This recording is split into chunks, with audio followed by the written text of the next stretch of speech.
నమస్తే, welcome to Nationalist hub. ప్రస్తుతం మనతో కిషోర్ పోరెడ్డి గారు ఉన్నారు. వీరు విదేశీ వ్యవహారాలకు సంబంధించి, ఆర్థిక అంశాలకు సంబంధించి, ముఖ్యంగా టెక్నాలజీకి సంబంధించి వారు ఎక్స్పర్ట్. అదేవిధంగా దైనందిన జీవితంలో ముఖ్యంగా మనకు అవసరమైనటువంటి ప్రభుత్వ విధానాల విషయంలో కానివ్వండి, అండ్ గవర్నెన్స్కి సంబంధించి కానివ్వండి, and at the same time రాజకీయ సమీకరణలకు సంబంధించి కానివ్వండి, వారు దీనిపైన అధ్యయనం చేసిన వ్యక్తి. అండ్ ఈ అంశాలకు సంబంధించి ఎక్కువగా అధ్యయనం చేసి విస్తృతంగా విశ్లేషించగలిగిన సామర్థ్యం కలిగిన వ్యక్తి. సో కిషోర్ పోరెడ్డి గారు ఈరోజు ప్రస్తుతం మనతో నేషనలిస్ట్ హబ్ స్టూడియోలో ఉన్నారు. అయితే ఈరోజు మేము మాట్లాడబోతున్న అంశం ఏంటి అని అంటే, ఓవైపు జిహెచ్ఎంసీ ఎలక్షన్స్కి సంబంధించిన నగారా మోగింది. ఆల్రెడీ ఎలక్షన్ షెడ్యూల్ విడుదలైపోయింది. అభ్యర్థులు ఆల్రెడీ ఎలక్షన్ల హడావిడిలో నిమగ్నమైపోయారు. అధికార పార్టీ అయినటువంటి తెలంగాణ రాష్ట్ర సమితి అధినేత ముఖ్యమంత్రి కేసీఆర్ ఈ ఎన్నికలకు సమాయత్తం చేసే దిశగా, సమాయత్తం అవ్వడం కోసం శ్రేణులకు దిశానిర్దేశం చేస్తూ నిన్న వ్యాఖ్యానించడం, మాట్లాడడం జరిగింది. సో ఆయన ప్రసంగంలో జిహెచ్ఎంసీ ఎలక్షన్లకు సంబంధించిన ప్రస్తావన పెద్దగా అసలు చేయలేదు. కేవలం తెలంగాణ చేసిన కార్యక్రమాలకు సంబంధించి ఆయన మాట్లాడడం జరిగింది. అండ్ దాంతోపాటు కేంద్ర ప్రభుత్వ విధానాలకు సంబంధించి ఆయన ఎక్కువగా ప్రస్తావించడం జరిగింది. మోదీ ప్రభుత్వం తీసుకుంటున్న చర్యల విషయంలో, అందులోనూ ప్రభుత్వ రంగ సంస్థలని నిర్వీర్యం చేస్తున్నారు, ప్రైవేట్ పరం చేస్తున్నారంటూ ఆయన వ్యాఖ్యానించడం జరిగింది. అండ్ అందులో రైల్వేస్ కావచ్చు, ఎల్ఐసి కావచ్చు, లేకపోతే మిగతా ప్రభుత్వ రంగ సంస్థలన్నింటినీ కూడా ప్రైవేట్ శక్తులకు దారాదత్తం చేస్తున్నారని ఆయన వ్యాఖ్యానించడం జరిగింది. సో దీనిపైన ఖచ్చితంగా పోరాడతామని ఆయన మాట్లాడారు. అండ్ అంతేకాదు మరొక వైపు ఈ మొత్తం ఎల్ఐసి ఇట్లాంటి అంశాలకు, ప్రభుత్వ రంగ సంస్థల గురించి మాట్లాడుతూనే జీడిపి గురించి కూడా ఆయన ప్రస్తావన చేయడం జరిగింది. భారతదేశ జీడిపి బంగ్లాదేశ్, శ్రీలంకల కంటే అధ్వాన్నంగా తయారవ్వడం దేనికి సంకేతం? ఇదంతా మోదీ ప్రభుత్వం వల్ల, ప్రభుత్వ చర్యల వల్లనే జీడిపి మనం బంగ్లాదేశ్, శ్రీలంకల కంటే కూడా పడిపోయామని చెప్పడం జరిగింది. అండ్ ఇంకొన్ని రోజులు ఇలాగే పోతే నేపాల్ని కూడా మనము, నేపాల్ కంటే కూడా అధ్వాన్నంగా జీడిపి ఉంటుంది భారతదేశాన్ని అని ఆయన మాట్లాడడం జరిగింది. అఫ్కోర్స్ ఇది నిజంగా కొంత హాస్యాస్పదంగా అనిపిస్తోంది. బట్ దీంట్లో ఉన్న నిజానిజాలేంటి? ఈ ప్రభుత్వ రంగ సంస్థలు, ప్రైవేట్ పరం అయ్యే శక్తులు, ఈ విధానాలు, అట్ ద సేమ్ టైం మరొక వైపు జీడిపి, ఇట్లాంటి అంశాల గురించి కేసీఆర్ గారు మాట్లాడిన విషయాల్లో ఎంతవరకు వాస్తవాలు ఉన్నాయి అని విశ్లేషించే ప్రయత్నం చేయబోతున్నాం. కిషోర్ పోరెడ్డి గారితో మాట్లాడదాం. నమస్కారం సార్ కిషోర్ గారు. కిషోర్ గారు, బేసికలీ ముఖ్యమంత్రి కేసీఆర్ గారు చాలా పుస్తకాలు చదివారు, చాలా విషయాల గురించి మాట్లాడతారు, ఆయనకు చాలా అవగాహన ఉంటుంది అని అందరూ అనుకుంటూ ఉంటారు. బట్ జీడిపి గురించి ఆయన చేసిన వ్యాఖ్య ఎందుకో నాకు కూడా ఒకంత, ఎందుకంటే తెలంగాణకి సంబంధించిన ఎవరైనా సరే, ఏ ప్రజాప్రతినిధి అయినా సరే, ఒక ముఖ్యమంత్రి స్థాయిలో ఉన్న వ్యక్తి ఇటువంటి వ్యాఖ్యలు చేయడం నిజంగా కొంత ఇబ్బందికరంగానే అనిపిస్తోంది. సో ఈజ్ ఇట్, నేను కరెక్టా తప్ప అనేది కూడా మీరు చెప్పాలి. ఎందుకంటే జీడిపిలో బంగ్లాదేశ్, శ్రీలంకల కంటే కూడా దారుణంగా ఇండియా ఉంది అని చెప్పి ఆయన అంటున్నారు. అండ్ ఇట్లాగే కొనసాగితే నేపాల్ కంటే కూడా దారుణంగా అయిపోతామేమో అనిపిస్తోంది. సో మోడీ ప్రభుత్వ చర్యలు అని మాట్లాడుతున్నారు. అఫ్కోర్స్ పొలిటికల్ ఎరీనాలో పాలిటిక్స్ ఉంటాయి, రాజకీయ పార్టీలను విమర్శించడము, ఆరోపణలు చేయడం ఇవన్నీ ఉంటుంది. బట్ వెరస్ కొన్ని ఇష్యూస్ విషయంలో మాట్లాడకుండా ఉంటే బాగుండేమో అనిపిస్తోంది. సో జీడిపి గురించి మీరు ఏం చెప్తారు అసలు? మీరు కొంచెము ఇది అన్నట్లుగానే, షాక్ అయినట్లుగానే ఆ స్టేట్మెంట్ చూసి, నేను ఆ వీడియో యాక్చువల్లీ వాట్సాప్లో వచ్చిందండి, దాని తర్వాత ట్విట్టర్లో కూడా చూశాను. సో కేసీఆర్ గారు క్లియర్గా ఏమంటున్నారంటే, భారతదేశ జీడిపి అంటే మనం ఉత్పత్తి అనుకోండి, మొత్తం దేశంలో ఉత్పత్తి, రైట్. సో అది బంగ్లాదేశ్ కన్నా తగ్గిపోయింది అని చెప్పి కొంచెంసేపు మాట్లాడి, దాని తర్వాత శ్రీలంక కంటే కూడా తగ్గింది, ఇంకో 4 రోజులైతే అసలు నేపాల్ కంటే కూడా తగ్గిపోయేలాగా ఉంది, మోడీ గారి ప్రభుత్వంలో ఇట్లాంటివి జరుగుతున్నాయి అని అంటున్నారు. నాకు ఒకటే, అంటే ఈవెన్ వారు ఒకవేళ ఇంక వేరేదేదో మాట్లాడదామనుకుని జీడిపి అన్నా, లేకపోతే జీడిపిలోనే ఇంకొక పారామీటర్ ఏదైనా మాట్లాడదాం అనుకున్నారో నాకు ఇది కాలేదు. కానీ అక్కడ క్రిస్టల్ క్లియర్గా జీడిపి అని 2-3 సార్లు అయితే అన్నారు. సో అసలు నెంబర్స్ చూద్దామండి. బేసిక్గా అంటే ఎంత షాకింగ్గా ఉంటుంది అని అంటే, నేను I could not stop laughing. నిజంగా చెప్పాలంటే అది చూసినప్పుడు చాలా హాస్యాస్పదంగా అనిపించింది. ఇప్పుడు బంగ్లాదేశ్ జీడిపి $275 బిలియన్ అండి. అంటే అమెరికన్ డాలర్స్లో చూస్తే బంగ్లాదేశ్ జీడిపి $275 బిలియన్. శ్రీలంక చూస్తే $82 బిలియన్. అంటే లాస్ట్ ఇయర్ ఇదైంది. దాని తర్వాత ఎస్టిమేట్స్ ఫర్ దిస్ ఇయర్ అనుకోండి. దాని తర్వాత నేపాల్ది చూస్తే $28 బిలియన్. ఎందుకు అసలు ఇదైంది అని అంటే, మన రాష్ట్ర జీడిపి, జిఎస్డిపి అంటారు, gross state domestic product, around $150 billion ఉంది. అంటే బంగ్లాదేశ్లో సగం ఉంది, సగం కంటే కొంచెం ఎక్కువే ఉంది, 50-55% మధ్యలో ఉంది మనది. బంగ్లాదేశ్ ఎంత అన్నారు? 275 బిలియన్. ఓన్లీ తెలంగాణ. 82 శ్రీలంక ఉంటే మనం 150 ఉన్నాం, దాదాపు డబుల్ ఉన్నాం. ఓన్లీ తెలంగాణ. దేశవ్యాప్తంగా ఎంత ఉంది? దేశవ్యాప్తంగా మనము అంటే ఇప్పుడు బిలియన్లలో మాట్లాడుకోవాలంటే మనం $3,000 బిలియన్ దగ్గర ఉన్నామండి. అంటే 2.89, 2.9 లాస్ట్ ఇయర్, ఈసారి కొంచెం అటు ఇటు అయి ఉంటే 2.75 బిలియన్, అంటే 2750 అన్నట్టు. అంటే 10 రెట్లు మన ఎకానమీ బంగ్లాదేశ్ కంటే పెద్దది. ఇక మనము శ్రీలంక గురించి అనుకుంటే 30-40 రెట్లు ఉన్నాము, దాదాపు 82 వర్సెస్ 2800 బిలియన్లు. అంటే ఇక బిలియన్లు అన్నప్పుడు ఏమవుతుందంటే వేలల్లో వెళ్తుంది. మిలియన్ అంటారు, బిలియన్ అంటారు, ట్రిలియన్ అంటారు. సో బిలియన్లలో అన్నప్పుడు 2800, 2900 బిలియన్లు అన్నది మామూలుగా 2.9 ట్రిలియన్ అంటారు. మరి ఆ 2.9 ట్రిలియన్ని వారు 2.9 బిలియన్ అనుకున్నారో లేకపోతే ఏమనుకున్నారో అసలు నిజంగానే అంటే అర్థమయ్యే విషయం, ఊహకు అందని విషయం లాగా అనిపించింది. అంటే ఇది అవుట్ ఆఫ్ టోటల్ ఇది అన్న టైప్లో. సో ఇప్పుడు మన ఆంధ్రప్రదేశ్ అంటే ఫ్రాంక్లీ స్పీకింగ్, ఇప్పుడు శ్రీలంక ఉందనుకోండి, $82 బిలియన్ అంటున్నాం. మన దేశం నుంచి software exports last year $131 billion, $131 billion. Sri Lanka economy కన్నా దాదాపు 60% పెద్దది.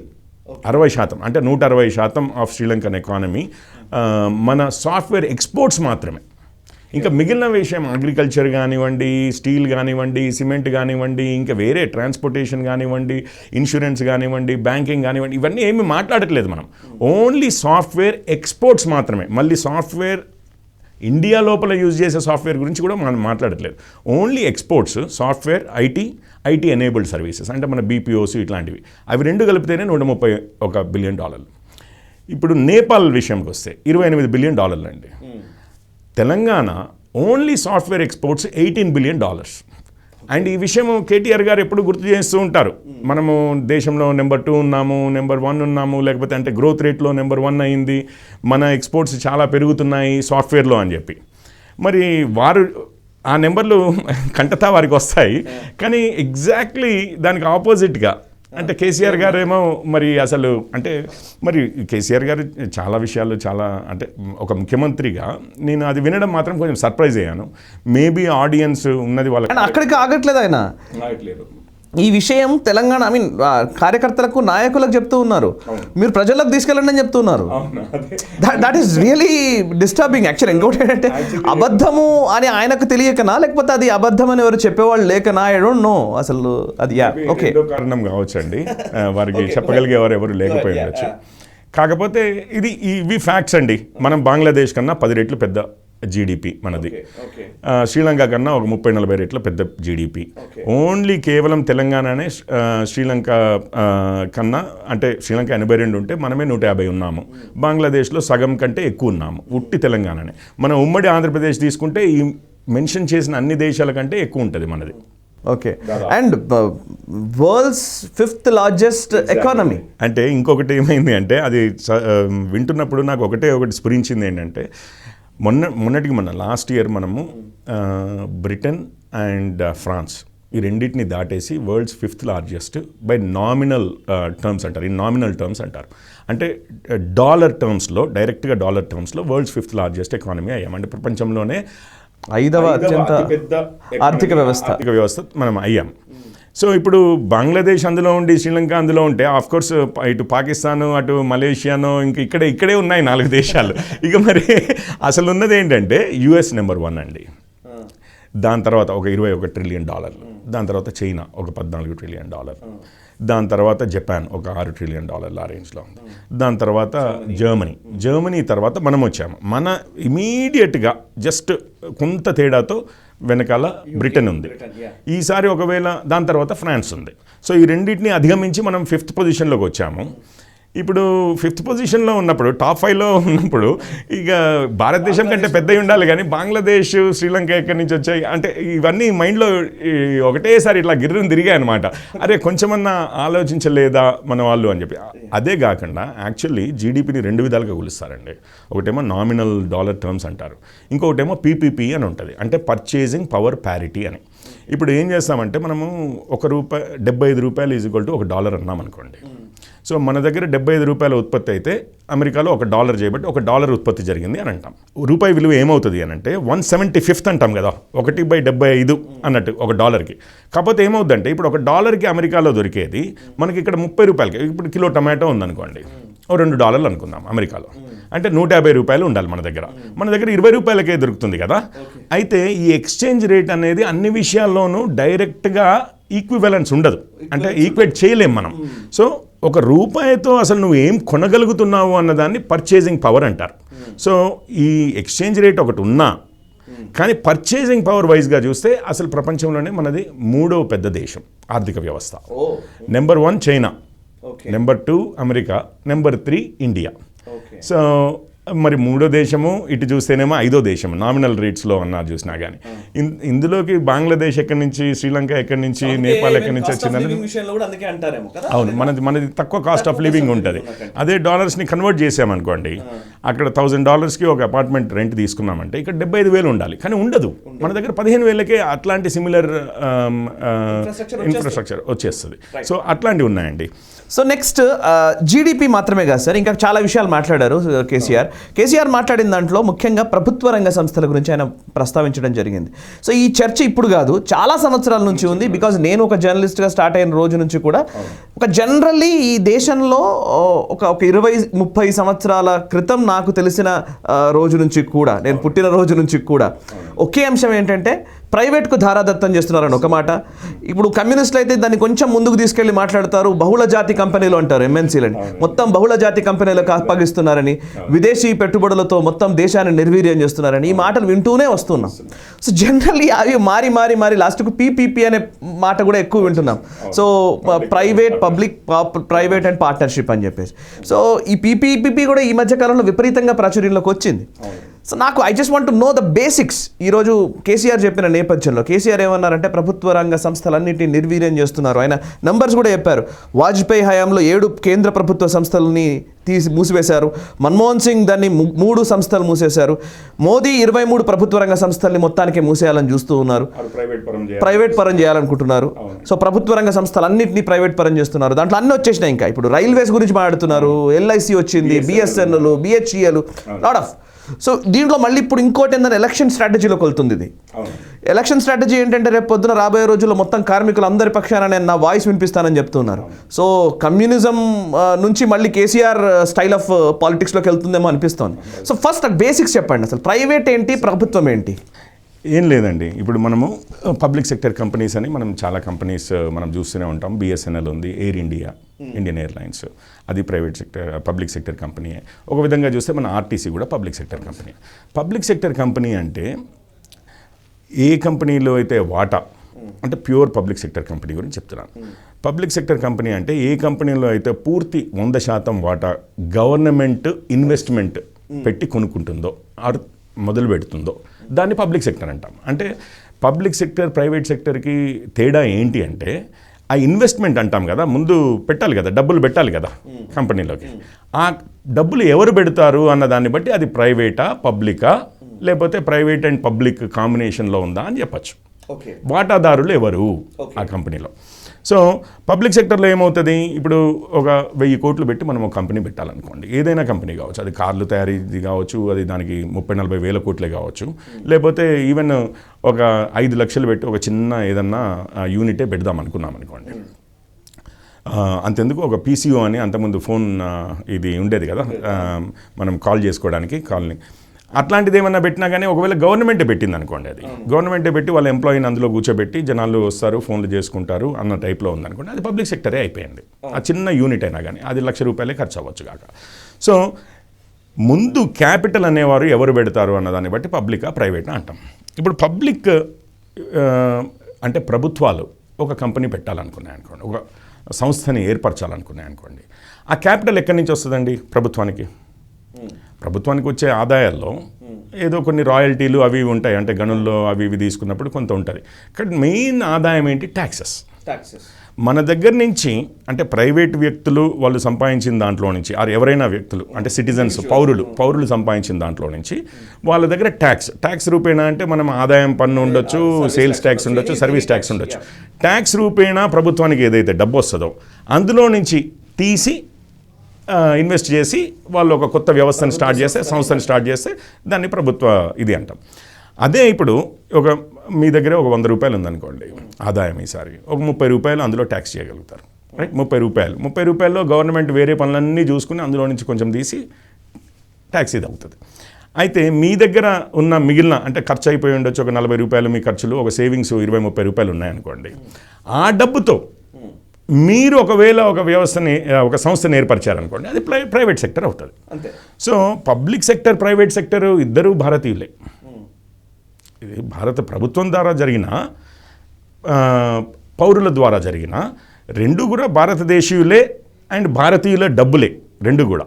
మీ దగ్గర నుంచి ప్రభుత్వం తీసుకుని మళ్ళీ ఒక కంపెనీలో పెడితే అది పబ్లిక్ సెక్టర్ అయింది.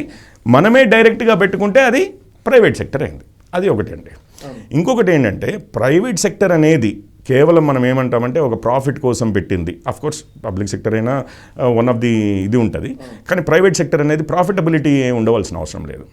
మనము NGOs అంటాం బేసిక్గా, అవన్నీ కూడా ప్రైవేట్ సెక్టర్లోవే, non governmental organisation. Non government అంటేనే ప్రైవేట్. ఇప్పుడు రేపు మీరు నేను కలిసి కూడా ఒక ఫౌండేషన్ పెట్టుకోవచ్చు, దాన్ని NGO అనొచ్చు. దాని గోల్స్ డిఫరెంట్ ఉండొచ్చు గాక, అంటే ప్రాఫిట్ మోటివ్ లేకపోవచ్చు, కానీ అది ప్రైవేట్ సెక్టరే. సో ప్రైవేట్ సెక్టర్ అనగానే అదేదో తప్పు అని ఇట్లాంటివి ఏం లేవు, చేసుకుంటారు. ప్రజలము మనం చేసుకుంటే అది ప్రైవేట్ సెక్టర్ అండి. ప్రజల దగ్గర నుంచి డబ్బులు తీసుకుని ప్రభుత్వాలు ఇన్వెస్ట్ చేస్తే దాన్ని పబ్లిక్ సెక్టర్ అంటారండి. ఇంకా అంతకుమించి తేడా లేదు. అయితే ఈ పబ్లిక్ సెక్టర్, ప్రైవేట్ సెక్టర్ మనకు డిఫరెన్షియేషన్ అర్థమైపోయింది కదండి. ఇప్పుడు public sector versus private sector, ఈ రెండు కూడా ఇండియావే అని అనుకున్నాం, ఇప్పుడు భారతీయులవే ఇన్వెస్ట్మెంట్ అనుకున్నాం. ఇట్లా కాకుండా బయట నుంచి, అంటే భారతీయుల దగ్గర నుంచి కాకుండా బయట నుంచి మనము బయట సంస్థల నుంచి మనము తీసుకొచ్చామనుకోండి, అంటే ఎవరైనా తీసుకొచ్చి ఇక్కడ ఒక సంస్థ ఏర్పరిచారనుకోండి, ఒక కంపెనీ ఏర్పరిచారనుకోండి, దాన్ని ఫారిన్ ఇన్వెస్ట్మెంట్ అంటాం. దాంట్లో 2-3 రకాలు ఉన్నాయి. అంటే మీరే ఒక కొత్త సంస్థని తయారు చేయడానికి మీరు ఏదైనా పెడితేనేమో FDI అంటాం, లేకపోతే ఒక సంస్థలో మీరు వాటా తీసుకోవడానికి మీరు డబ్బులు పంపించి ఇన్వెస్ట్ చేస్తే దాన్ని ఫారిన్ డైరెక్ట్ ఇన్వెస్ట్మెంట్ అంటాం. ఇంకొకటి ఏంటంటే అట్లా కాకుండా షేర్ మార్కెట్లో నేను ఇన్వెస్ట్ చేసుకుంటున్నానండి, లేకపోతే బాండ్ మార్కెట్ అని ఉంటుంది, అంటే అప్పుల ద్వారా కానీ వాటా ద్వారా కానీ, అదేమో ఫారిన్ ఇన్స్టిట్యూషనల్ ఇన్వెస్టర్స్ లేదా ఫారిన్ పోర్ట్ఫోలియో ఇన్వెస్ట్మెంట్ అంటాం మనం బేసిక్గా. అదేంటంటే ఈరోజు షేర్లు కొనొచ్చు, రేపు అమ్మేయచ్చు, మళ్ళీ వాపస్ తీసుకెళ్ళచ్చు అన్నది. అంటే దాన్ని ఏమంటారంటే ట్రాన్సియంట్, అంటే ఈరోజు రావచ్చు రేపు పోవచ్చు, FII అనేది. కానీ FDI అంటే ఏంటంటే ఇక్కడ ఒక సంస్థని ఏర్పరిచి, కంపెనీని ఏర్పరిచి, ఎక్విప్మెంట్ తెచ్చి అంతా చేస్తున్నాం కదా, అంత తొందరగా వాపస్ వెళ్ళలేదన్నమాట ఒకసారి వచ్చింది. అందుకని FDIని ప్రిఫర్ చేస్తారు ఎక్కువగా. సో అది డిఫరెన్స్ అండి, public sector, private sector, Indian. So ఇప్పుడు ఏంటంటే ఆయన ఆరోపణ ప్రధానంగా ఏంటంటే కేంద్ర ప్రభుత్వ, ముఖ్యంగా ప్రభుత్వ రంగ సంస్థల్ని కేంద్ర ప్రభుత్వం నిర్వీర్యం చేస్తోంది అని అంటున్నారు, ప్రైవేట్ పరం చేస్తోంది అని అంటున్నారు. సో ప్రభుత్వ రంగ సంస్థల్ని ప్రైవేట్ పరం చేయడం అంత తప్ప? ఫస్ట్ ఆఫ్ ఆల్ అసలు ప్రభుత్వ రంగంలో ఎందుకు ప్రభుత్వాలు చేస్తున్నారు? ఎందుకంటే ఇట్లాంటివి మనం వేరే దేశాల్లో, కొన్ని దేశాల్లో చూస్తాం. ఇప్పుడు రష్యా ఉంది, చైనా ఉంది, ఇవన్నీ కొంచెం సోషలిస్టిక్ ఆర్ కమ్యూనిస్టిక్ మోడల్లో ఉన్నప్పుడు ఏంటంటే ప్రభుత్వమే మొత్తం కంట్రోల్ చేస్తుంది చేయబట్టి వాళ్ళు ట్యాక్సెస్ ద్వారా డబ్బులు తీసుకుని వాళ్ళే ఎస్టాబ్లిష్ చేస్తారు, అందులో ఉద్యోగాలు ఇస్తారు, ఇంకా మిగిలినవన్నీ జరుగుతూ ఉంటాయి. అదే ఇప్పుడు ప్రైవేట్, ఇప్పుడు అమెరికా లాంటి దేశాలు ఉన్నాయనుకోండి, జపాన్ లాంటి దేశాలు, అమెరికా లాంటి దేశాలు, సౌత్ కొరియా, తైవాన్, మనకన్నా చాలా అడ్వాన్స్డ్ దేశాలు ఇవన్నీ. వాటిలో యూరోప్లో కూడా వాటిలో ఏమవుతుంది అని అంటే ఎక్కువ శాతం, ఆల్మోస్ట్ 90-95% అంతా ప్రైవేట్ సెక్టర్లో ఉంటుంది. అంటే ప్రైవేట్ సెక్టర్ అంటే ఏంటి? మళ్ళీ అమెరికాలో ఉన్నది అమెరికన్సే, వాళ్ళ పౌరులే వాళ్ళు పెట్టుకుంటారు, అంటే వాళ్ళకి స్వేచ్ఛ. బేసిక్గా ఇది అంతా ఏంటంటే అండి, ప్రజలు ఇంతమంది ఉన్నారు కదా, మన డబ్బులతో మనమే ఏమన్నా చేసుకోగలమా? ఆ స్వేచ్ఛ మీకుంటే అది ప్రైవేట్ సెక్టర్ ఎనేబుల్ చేసిన. మన డబ్బులు మనమే చేసుకోవడానికి కాదు, గవర్నమెంట్ తీసుకుని వాళ్ళు డిసైడ్ చేస్తారు ఏం కంపెనీలు పెట్టాలి, ఏం చేయాలి, ఎంతమందికి ఉద్యోగాలు ఇవ్వాలి, ఎక్కడ పెట్టాలి అనేది డిసైడ్ చేస్తాము. అండ్ అందులో తయారైన వస్తువులకు ఇంత ధరలు అని చెప్పి నిర్ణయిస్తామంటే అది పబ్లిక్ సెక్టర్ అయింది. సో ఇప్పుడు వేరే దేశాల్లో చూస్తే ఏముందంటే, అంతకుముందు కమ్యూనిస్ట్ సోషలిస్టిక్ ఫ్లేవర్ ఉన్న వాటిల్లో ఏమవుతుంది అని అంటే ప్రైవేట్ సెక్టర్ ఉంటుంది, చాలా వరకు పబ్లిక్ సెక్టర్ ఉంటుంది. చాలా వరకు పబ్లిక్ సెక్టర్ ఉన్నదాన్ని కూడా, అండ్ ఇండియాలో కూడా మనం చేసాం ఇది. పబ్లిక్ సెక్టర్లో ప్రైవేట్ సెక్టర్లో ఉన్నదాన్ని గవర్నమెంట్లు ఏం చేశాయంటే నేషనలైజేషన్ అని అన్నారు. మీకు గుర్తే ఉంటుంది, ఇందిరాగాంధీ గారి టైంలో బ్యాంకులన్నీ, మన ఆంధ్ర బ్యాంక్ దగ్గర నుంచి అన్ని బ్యాంకులని నేషనలైజ్ చేశారు. దాని తర్వాత Air India or Indian Airlines టాటాలది ఉండింది, అది గవర్నమెంట్ తీసేసుకుంది, అంటే నేషనలైజ్ చేసుకుంది. సో కంట్రోల్, ఓనర్షిప్ ప్రైవేట్ సెక్టర్లో నుంచి గవర్నమెంట్ చేతుల్లోకి వెళ్తే దాన్ని నేషనలైజేషన్ అంటాం. అదే గవర్నమెంట్ దగ్గర నుంచి ఉన్న దాంట్లో నుంచి ప్రైవేట్ వాళ్ళు ఇన్వెస్ట్ చేయడానికి అవకాశం వచ్చిందనుకోండి అదే కంపెనీలో, దాన్ని మళ్ళీ డిజిన్వెస్ట్మెంట్ అనడమో, లేకపోతే డైవెస్ట్మెంట్ అనడమో, లేకపోతే ప్రైవేట్ వాళ్ళకి ఓపెన్ చేసామనడమో జరుగుతూ ఉంటుంది. ఇప్పుడు ముందు ఫారెన్ది పక్కకు పెట్టామనుకోండి ఒక్క నిమిషం, నాకు ఇటు గవర్నమెంట్ చేతిలో వాళ్ళు డిసైడ్ చేసిన, అంటే బేసికలీ ఏమవుతుందండి, గవర్నమెంట్ ఒక వ్యవస్థ ఒక సంస్థ ఏర్పరిస్తే ఒక ఐఏఎస్ ఆఫీసర్లు, దాని తర్వాత పైన మినిస్టర్లు, మీకు బోర్డ్స్ ఇవన్నీ ఉంటాయి. మీకు తెలుసు కదా, ఇప్పుడు ఎయిర్ ఇండియా ఉందనుకోండి, ఏవియేషన్ మినిస్టర్ ఉండేవారు, వారికి పెద్ద సే ఉంటుంది అందులో. దాని తర్వాత కొంతమంది బోర్డ్ అని ఉంటుంది, ఐఏఎస్ ఆఫీసర్లు, రిటైర్డ్ ఆఫీసర్లు, వీళ్ళు ఇట్లాంటి వాళ్ళందరూ ఉంటారు, వాళ్ళు అందులో ఉంటారు. సిఇఓ వాళ్ళు కూడా గవర్నమెంట్ ఎంప్లాయీ ఉంటాడు. అదే మీరు ఇప్పుడు ఇండిగో ఉందనుకోండి, గో ఎయిర్ ఉందనుకోండి, లేకపోతే స్పైస్ జెట్ ఉందనుకోండి, అందులో ఏమవుతుంది, ప్రైవేట్ సెక్టర్ వాళ్ళ డబ్బులు వాళ్ళు పెట్టి కంపెనీని ఏర్పరిచి వాళ్ళే అధిపతులుగా ఉండి వాళ్ళు ఎట్లా రోజు వారీగా ఎట్లా నడుస్తుంది ఏముంది అనేది వాళ్ళే చూసుకుంటారు. తేడా ఏంటంటే ఇక్కడ ఆఫీసర్స్ మేనేజ్ చేస్తారు కంపెనీని, అక్కడ ప్రైవేట్ ఇండివిజువల్స్ మేనేజ్ చేస్తారు. అది బయట నుంచి ఒక్కోసారి ఇన్వెస్టర్సే వాళ్ళే మేనేజ్ చేయాలని ఏం లేదు, వాళ్ళు ప్రొఫెషనల్స్ని హైర్ చేసుకొని తీసుకొస్తారు. గవర్నమెంట్లో ఎక్కువ శాతం బయట నుంచి ప్రొఫెషనల్స్ని తీసుకొచ్చి మన పిఎస్యూస్కి హెడ్స్ చేయడం అనేది ఉండదు. మోస్ట్ లైక్లీ ఏముంటుంది అని అంటే ఎగ్జిస్టింగ్ ఆఫీసర్స్, ఐఏఎస్ ఆఫీసర్స్, వాళ్ళు నిన్నటి వరకు అగ్రికల్చర్ సెక్రటరీ ఉండొచ్చు, ఈరోజు BHELకి చైర్మన్ అవ్వచ్చు, లేకపోతే సింగరేణి కాలరీస్కి చేయొచ్చు, ఆర్ సిఇఓనే చేయొచ్చు, అట్లాంటిది ఉంటుంది. ఈ విభేదం అంతేగాని ప్రైవేట్ అయితే ఏంటి, పబ్లిక్ అయితే ఏంటి, మొత్తం మీద అంటే ఒక్క పాయింట్ ఉంది కదా సార్, ఇప్పుడు ప్రభుత్వ సంస్థలు అనుకోండి, ప్రజల డబ్బులు ప్రజలు దాన్ని కొనుగోలు చేసినా, అది నడిచినా నడవకపోయినా దానికి సంబంధించిన అన్ని బాధ్యత ప్రభుత్వం చూసుకుంటుంది అన్నప్పుడు ప్రజలకు సంబంధించిన ఒక జవాబుదారీతనం ఉంటుంది. ప్రైవేట్ సంస్థలు అయితే జవాబుదారీతనం ఉండదు, ఇమీడియట్గా ప్రైవేట్ బడాబాబుల జేబుల్లోకి డబ్బులు వెళ్తాయని ఒక అభిప్రాయం ఉంది కదా. అంటే కరెక్టే అండి. ఇప్పుడు నేను ఒక చిన్న ఎగ్జాంపుల్ ఇస్తాను. ఒక కంపెనీ మనమిద్దరం మీరు ఏర్పరుద్దాం అనుకున్నాను. ఒకటి మీ దగ్గర ఒక ₹1,00,000 ఉంది. ఆ ₹1,00,000 పెట్టి మీరు ఆ కంపెనీ ఏర్పరిచారు. అది గ్యారంటీగా ప్రాఫిటబుల్ ఉంటుందని మీరు అనుకుంటున్నారా? చెప్పలేము కదా, నష్టాలు కూడా రావచ్చు, అదే రిస్క్ ఉంది కదా. సో ఇప్పుడు ₹1,00,000 పెడతారు, మీరు కష్టపడతారు దాంట్లో నుంచి, రైట్. దాని తర్వాత నెలకు 2,000 3,000 ప్రాఫిట్ తీసుకున్నారు. ఆ 2-3 వేలు మీ దగ్గర ఉంది. మీ దగ్గర ఉన్నది ఒక 10 లక్షలు ఉంటే 10 కంపెనీలు ఇట్లాంటివి పెట్టగలుగుతారు, ఒక 20-30 వేలు అన్నీ మంచిగా సక్సీడ్ అయితే అందులో 2-3 ఫెయిల్ అవ్వచ్చు కూడా. ఇంకొక విషయం చూడండి, ఇక్కడ 10 మంది ఉన్నారు, వాళ్ళ దగ్గర 10 లక్షలు ఉన్నాయి, ఒక్కొక్కటి దగ్గర 1,00,000 ఉంది, వాళ్ళే కంపెనీ పెట్టుకున్నారు. ఒకళ్ళు ఇద్దరు అందులో మునిగిపోయారు, వాడి 2 లక్షలే పోయింది, వేరే వాళ్ళ ఎవరికి పోలేదు. గవర్నమెంట్లో మునిగిపోతే ప్రజల సొమ్ము పోయినట్టే కదా. ప్రైవేట్ వాడిది ఇది 2-3 కంపెనీలు మునిగిపోయాయి, ఆ 3 లక్షలు పోయింది. కానీ మిగిలిన వాళ్ళు ఎవరికి, ట్యాక్స్ పేయర్స్కి కానీ దేశ పౌరులకు కానీ ఏం నష్టం లేదు. మిగిలిన 7 నెలకు ఒక 5-5 వేలు సంపాదిస్తున్నారు, 35,000 వచ్చిందనుకోండి. వస్తే ఆ 5,000లో 35,000లో నుంచి మీకు 33% తీసిస్తారు, అంటే మీకు 11,000 మీకు ఇస్తాము. మీరు ఏ మోడల్ ఇష్టపడతారండి? మీరే 10 లక్షలు పెట్టి అందులో మునిగితే మీరు నష్టపోయి, రైట్, అంటే ప్రజలందరూ, లేకపోతే ఎవరో ప్రైవేట్గా రిస్క్ తీసుకుంటారు, అందులో నుంచి వచ్చిన దాంట్లో నుంచి లాభపడితే మాత్రం మీకు తప్పక వాటా ఇస్తారు, రైట్. మీకు ఎటువంటి బాధ్యత లేదు, లాభపడితే మీకు వాటా ఇస్తారు. ఇక్కడనేమో నష్టపడ్డా మనదే, లాభం కావాలంటే కూడా మనమే కష్టపడాలి. మీరు కూర్చున్న దగ్గర కూర్చుంటే వీళ్ళు 10 మంది వచ్చి 10 లక్షలు ఇన్వెస్ట్ చేసి వాళ్ళు నష్టపోయారంటేనేమో మీకు ఏమీ కంప్లైంట్ చేయకుండా, లాభపడితే మాత్రము అందులో నుంచి లాభంలో నుంచి 3వ వంతు మీకు తెచ్చిస్తుంటే ఏ మోడల్ ఇష్టపడతారు చెప్పండి?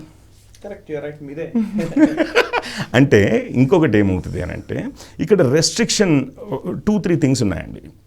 ప్రైవేట్ వర్సెస్ పబ్లిక్ సెక్టర్ ముందు ట్యాక్స్ చేసి ఆ ట్యాక్స్లో నుంచి వచ్చిన డబ్బుల్ని వివిధ రకాలుగా వాడుకోవచ్చు. మనకి గ్యాస్ సిలిండర్లు ఇవ్వచ్చు ఫర్ ఎగ్జాంపుల్, లేకపోతే మనకి బాత్రూమ్లు కట్టించవచ్చు, రోడ్లు వేయచ్చు, ఎన్నో రకాలుగా వాటిని సైన్యానికి ఇది చేయొచ్చు, న్యాయాన్ని డెలివరీ చేయడానికి అంటే జస్టిస్ డెలివరీకి, జ్యుడిషియరీకి ఇన్వెస్ట్ చేయొచ్చు, ఎన్నో రకాలుగా వాడుకోవచ్చు వాళ్ళు. దాంట్లో నుంచి కొంత తీసి ఇన్వెస్ట్మెంట్గా చేసి, ఇన్వెస్ట్మెంట్ అంటే మన ప్రాఫిట్స్ గ్యారంటీడ్ అన్నప్పుడు ఓకే, ఆ ప్రాఫిట్స్ ఎవరికో ఇస్తున్నామని, ఆ గ్యారంటీ లేకనే కదండి ఈరోజు ఎయిర్ ఇండియా ప్రైవేట్ చేతుల్లో నుంచి మనం తీసుకున్నాము. ఈ రోజుకి దాదాపు 60-70 వేల కోట్లు నష్టంలో ఉంది. అక్యుములేటెడ్ లాసెస్ అంటారు, అంటే ఓవర్ ది ఇయర్స్ 80 వేల కోట్లు నష్టంలో ఉన్నాం. బిఎస్ఎన్ఎల్ కూడా మొన్నటికి మొన్న ఐ థింక్ రాజ్యసభలోనో లోక్సభలోనో ఒక రిటర్న్ ఆన్సర్ ఇచ్చాడు. 36 వేల కోట్లు 39 వేల కోట్ల నష్టం ఉంది.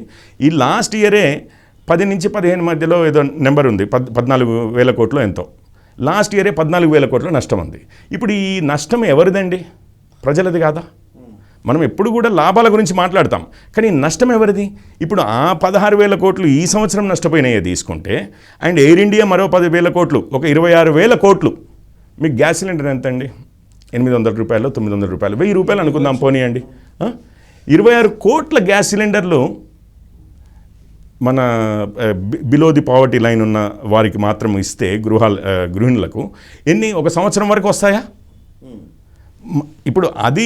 ఇప్పుడు మనము బిఎస్ఎన్ఎల్ నడిపిస్తున్నామని చెప్పి నడిపించి మరి ఇంకొక 15 వేల కోట్లు అందులో పెట్టి, లేకపోతే ఎయిర్ ఇండియా నడిపించి అందులో పెట్టి, దానికన్నా గవర్నమెంట్కి ఇతరత్ర బెటర్ యూజెస్ ఉన్నాయి కదండి అదే డబ్బుకి. అందులో ఇన్వెస్ట్ చేస్తామా, ఇది చేస్తామా అనేది ఒకటి. అయితే ఒకప్పుడు అసలు ఈ సిస్టమే ఎందుకు వచ్చింది అని అంటే, ఒకప్పుడు ఏంటి అంటే ప్రైవేట్ సెక్టర్లో ఈ సామర్థ్యం లేదు, కాంపిటెన్సీ లేదు, అండ్ ఇంత amount, large amounts of capital, అంటే ఇంత ఇది డబ్బులు లేవు వీళ్ళ దగ్గర.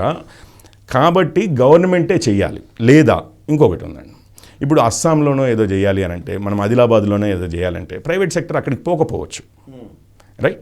అట్లాంటివి ప్రాంతీయ అసమానతలు ఏవైతే ఉన్నాయో వాటిని హ్యాండిల్ చేయడం కోసము అని అన్నాం. ఇంకొకటి ఏంటంటే ఎంప్లాయ్మెంట్ జనరేషన్ చేయడమే, నష్టం వచ్చినా లాభం వచ్చినా కానీ ఎంప్లాయ్మెంట్ జనరేట్ చేద్దాము అని అనుకున్నాం. అందుకని ఇట్లా సోషల్ కన్సర్న్స్ అనేవి ఏదైతే ఉందో, ప్రాఫిట్ అనేదే మన మోటివ్ కాదు, నష్టం వచ్చినా కానీ సోషల్ కన్సర్న్స్.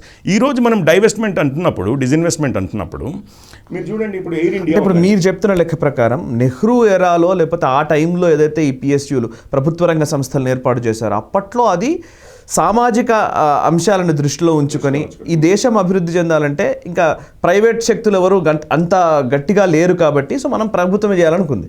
సో ఈ రోజు ఆ పరిస్థితి లేదు కాబట్టి ఈ రోజు దట్ ఈస్ రాంగ్ పాలసీ అన్నట్టు, ఇజంట్ ఇట్? అయితే ఆ రోజు కూడా ఒక తప్పు, నా ఉద్దేశంలో అయితే ఒక తప్పు చేశాను. గవర్నమెంట్ ఆదిలాబాద్లో ఇన్వెస్ట్ చేస్తుంది అనుకుందాం, ఎందుకంటే ఎవరు ప్రైవేట్ వాళ్ళు పోవట్లేదు. నేను పోయి ఆదిలాబాద్లోనే నేను ఇన్వెస్ట్ చేస్తా అంటే నన్ను ఆపడం అయితే తప్పు కదండి ప్రైవేట్గా. అంటే ఒక సెక్టర్లో మీ దగ్గర డబ్బు లేదు, మీకు ఉన్నా కానీ ఇందులో లాభాలు లేవు కాబట్టి మీరు పెట్టరు, కాబట్టి ఓన్లీ గవర్నమెంటే చూస్తుంది. ఇప్పుడు ఎయిర్లైన్ ఇండస్ట్రీ ఉంది, చాలా ఇన్వెస్ట్మెంట్ కావాలి కాబట్టి ఓన్లీ ప్రభుత్వమే చూస్తుంది అని అన్నప్పుడు, ఓన్లీ ఎందుకు అని అంటున్నాను. ప్రభుత్వం చూస్తుంది అని అనుకోవడము, ప్రభుత్వమే ఆ సంస్థలు ఏర్పరుస్తుంది అని అనడము బాగుంది, ప్రభుత్వం చేయగలదు. కానీ ఒకవేళ ప్రైవేట్ సెక్టర్ నుంచి కూడా, అంటే మన భారతీయుల్లో ఎవరైనా పౌరులు లేదు నా సొంత డబ్బు పెట్టి నేను రిస్క్ తీసుకుంటాను, నేను కూడా ఆ సెక్టర్లోకి వస్తాను అంటే ఎందుకు ఆపుతున్నారు అనేది ముఖ్యం. అప్పటి నుంచి ఆపాం మనము. ఆపడమే కాకుండా ఒకవేళ ఆల్రెడీ మనము ప్రాఫిటబుల్గా అంటే మంచిగా నడిపిస్తున్నా కానీ ఎయిర్ ఇండియా లాంటి దాన్ని గవర్నమెంట్ వైపుకి తిప్పుకెళ్ళాం, అంటే మొత్తం నేషనలైజ్ చేసేసాం అనమాట. బ్యాంకులైనా కానీ అంతే జరిగింది. సో అది ఇది డిస్టింక్షన్ అండి. అంటే ఫస్ట్ నుంచి కూడా కొంచెము ఆ ఓరియంటేషన్ అంటే బేసిక్గా ఇక్కడ మార్పు ఏంటంటే కంట్రోల్ ఎవరి చేతిలో ఉంటుంది? కంట్రోల్ ప్రభుత్వం చేతిలో ఉండాలా ఎకానమీ ఒక సంస్థల మీద, లేకపోతే మన పౌరుల్ని మనం నమ్మొచ్చా? వాళ్ళ చేతుల్లో కంట్రోల్ ఉంచొచ్చా? మనము లాస్ తయారు చేస్తాం, లేబర్ లాస్ ఉంటాయి, ట్యాక్సేషన్ లాస్ ఉంటాయి, అవన్నిటికీ నిబద్ధుడయ్యి వాళ్ళు పెట్టుకుంటామనంటే మరి ప్రభుత్వం పాలసీ చేసి వాళ్ళని నియంత్రిస్తే సరిపోతుంది, వాళ్ళకి రూల్స్ అండ్ రెగ్యులేషన్స్ పెడితే సరిపోతుంది, కానీ మొత్తంగా డబ్బులు అందులోనే పెట్టేసి మునిగిపోవాల్సిన అవసరం లేదు. సో ఒక పాయింట్ వచ్చింది సార్, మీరు ఇందాక కాంపిటెన్సీ అని ఒక పాయింట్ రైజ్ చేశారు కాబట్టి, అంటే గతంలో లేదు కాబట్టి ఇప్పుడు ఉందని అంటున్నాం కదా.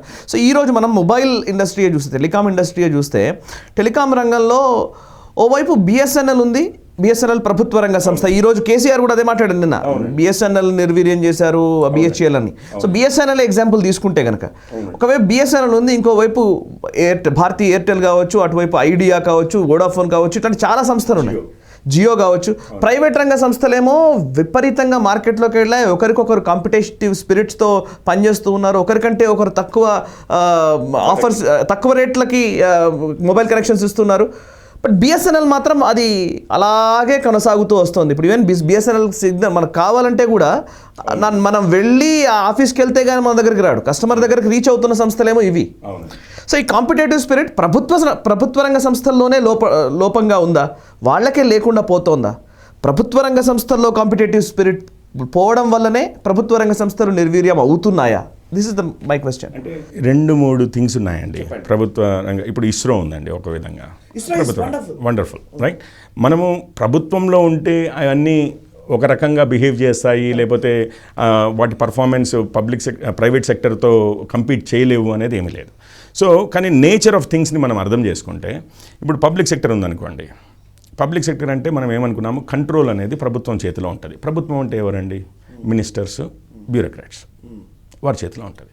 ఇప్పుడు మీకు ఎలక్షన్స్ వస్తున్నాయి రైట్. సో ఇక్కడనేమో జియో లాంటి వాళ్ళు ఉన్నారనుకోండి, ఎయిర్టెల్ వాళ్ళు అంటున్నారనుకోండి, వాళ్ళు ఏంటంటే మార్కెట్లో మన రీచ్ ఎంత ఉంది, మనము మార్కెట్ని ఎంత ఆక్యుపై చేయగలుగుతున్నాము, మన ప్రాఫిట్ మార్జిన్ ఎంత ఉంది, మనం రీఇన్వెస్ట్ చేసి రేపు ఇంకా పెద్దగా ఏమైనా అవ్వగలమా, ఆ ఆలోచనతో ఉంటుంది. ఇప్పుడు అదే నేను ఒక మినిస్టర్ని అనుకోండి, నాకు 5 సంవత్సరాలు ఉన్నాను ప్రభుత్వంలో, దాని తర్వాత నేను ఉంటానో లేదో, రేపు ఎలక్షన్స్ వస్తున్నాయి. ఇప్పుడు ఏముంది, బిఎస్ఎన్ఎల్ది రూపాయి ఉన్నదాన్ని 10 పైసలకి ఇస్తా అంటే ఏమన్నా ప్రాబ్లం ఉందా చెప్పండి? నాకేం పోతుందండి? సో డెసిషన్ మేకింగ్ అనేది ఎవరి చేతుల్లో ఉన్నదాన్ని బట్టి, వాళ్లకు ఏ డిసిషన్స్ చేస్తే వాళ్ళకి లాభం అవుతుంది, నష్టమవుతుంది అన్నదాన్ని బట్టి. సో అక్కడ సంస్థ యొక్క వయబిలిటీ కానీ, అది దాని వృద్ధి కానీ నా చేతిలో నాకు అది పెద్ద గోల్గా ఉండవలసిన అవసరం లేదు. నాదేంటి, నా పవర్ నేను కంటిన్యూ చేసుకోవడం ఇంపార్టెంట్ అవుతుంది. సో పొలిటికల్ స్పియర్లో కంట్రోల్ ఉండడం అంటే, గవర్నమెంట్ చేతుల్లో కంట్రోల్ ఉండడం అంటే పొలిటికల్ ఎగ్జిక్యూటివ్ కానీ, అట్లాగే బ్యూరోక్రటిక్ సిస్టమ్ కానీ, అంటే అధికారుల చేతుల్లో కానీ కంట్రోల్ ఉన్నట్టు. సో ఇప్పుడు అదొకటి కావచ్చు. ఇంకొకటి ప్రభుత్వాలు మారుతాయండి. కొంతమందికి బిఎస్ఎన్ఎల్లోనో ఎయిర్ ఇండియాలోనో పెద్ద ఇన్వెస్ట్మెంట్ పెద్ద విషయం అనిపించకపోవచ్చు. ఎందుకంటే నేను యాక్చువల్లీ ఇప్పుడు ఫర్ ఎగ్జాంపుల్ నేను ఇక్కడే ఉన్నాను, మన రాష్ట్రమే తీసుకున్నాము. ఇప్పుడు నేను ఒక రైతు బంధు కార్యక్రమం పెట్టాను అనుకోండి, అంటే which was a brilliant idea in terms of ఏది ఓటర్ ఆస్పెక్ట్స్లో. యాజ్ అ పాలిటీషియన్ నాకు నెంబర్ 1 అది కదా. నేను పవర్లో లేకపోతే అసలు నా ఎజెండానే ఇంప్లిమెంట్ చేయలేను. సో పవర్లో ఉండడం ఫస్ట్ చేయబట్టి, నేను ఇప్పుడు 10,000 కోట్లు ఉందనుకోండి, ఒక ప్రభుత్వ సంస్థ ఉంది ఇక్కడ, ఒక ఆర్టీసీయే ఉందండి, ఆర్టీసీలో పెడుతున్నా, లేకపోతే అదే డబ్బు తీసుకుని ఆర్టీసీలో పెట్టి నేను ఎలక్ట్రిక్ వెహికల్స్ అని చెప్పి, లేకపోతే నెంబర్ ఆఫ్ వెహికల్స్ని పెంచడం అని చెప్పి అవి చేద్దునా, లేకపోతే నేను డైరెక్ట్గా అందరికీ ప్రతి రైతుకో ఇంకొకరికో, అంటే అందులో నేను ఆ పాలసీని తప్పుపట్టట్లేదు, దాని గురించి ఏం లేదు. కానీ ఏమవుతుంది, నేను ఎటువైపు వెళ్తాను అంటే టెంప్టేషన్ ఉంటుంది. చాలా గట్టిగా ఆపుకుంటే కానీ అసలు ప్రజల శ్రేయస్సు దేంట్లో ఉంది అన్న కైండ్ ఆఫ్ థింగే కానీ, లేకపోతే ఇంకొకటి కానీ ఆలోచిస్తే కానీ ఇదన్నీ బేరీ చేసుకుని చేయగలుగుతాను. బట్ యాజ్ అ పాలిటీషియన్ నా first interest is to win. So నేను ఎట్లా ఖర్చు పెడతాను అనేది ఇట్లాంటి కన్సిడరేషన్స్ మీద ఉంటుంది. సో ఇన్వెస్ట్మెంట్ రాకపోవచ్చు ఆ పబ్లిక్ సెక్టర్ యూనిట్కి, సరైన డైరెక్షన్ రాకపోవచ్చు. ప్లస్ ఇంకొకటి మూడోది ఏంటంటే లీడర్షిప్ అండి. లీడర్షిప్ పబ్లిక్ సెక్టర్లో ఉంటే మోస్ట్లీ బ్యూరోక్రాట్స్ రన్ చేస్తారు. మీకు ప్రైవేట్ సెక్టర్లో అయితే ఒకరు పని చేశారు, లేదు మీరు తీసేసాము, ఇంకొకరిని తెచ్చాము, రైట్. అండ్ బేసిక్గా ఇందులో ఏంటంటే స్కిన్ ఇన్ ది గేమ్ అంటారు. అంటే ఇందులో మీ ఇన్వెస్ట్మెంట్ ఉంది చేయబట్టి స్కిన్ ఇన్ ది గేమ్ అంటే మనది కూడా వాటా ఉంది అందులో. అది నష్టపోతే మనం నష్టపోతాం, అది లాభపడితే మనం లాభపడతాం. సో అది డ్రైవ్ చేస్తూ ఉంటుంది మిమ్మల్ని ప్రతిరోజు. సో అందుకని ప్రైవేట్ సెక్టర్లో ఆ తేడా ఉంటుంది. కాకపోతే ఇక్కడ ఒక విషయము మీరు చూడండి, యూనినార్ అనే ఒక కంపెనీ వచ్చింది ఇండియాకి, సర్వీసెస్ మన మొబైల్ సర్వీసెస్ ఇచ్చింది. ఇప్పుడు ఉందా అండి? లేదు. సో ప్రైవేట్ సెక్టర్లో కంపెనీ పోయింది. ప్రైవేట్ సెక్టర్లో కంపెనీ పోయినా మీకు ఒక సర్వీస్ పోయింది, ఎంతోమంది ఉద్యోగాలు పోయాయి. అవునా, యూనినార్ కంపెనీలో ఉన్న వ్యక్తుల ఉద్యోగాలు అయితే పోయాయి కదా, వాళ్ళ ఎంప్లాయీస్ అయితే.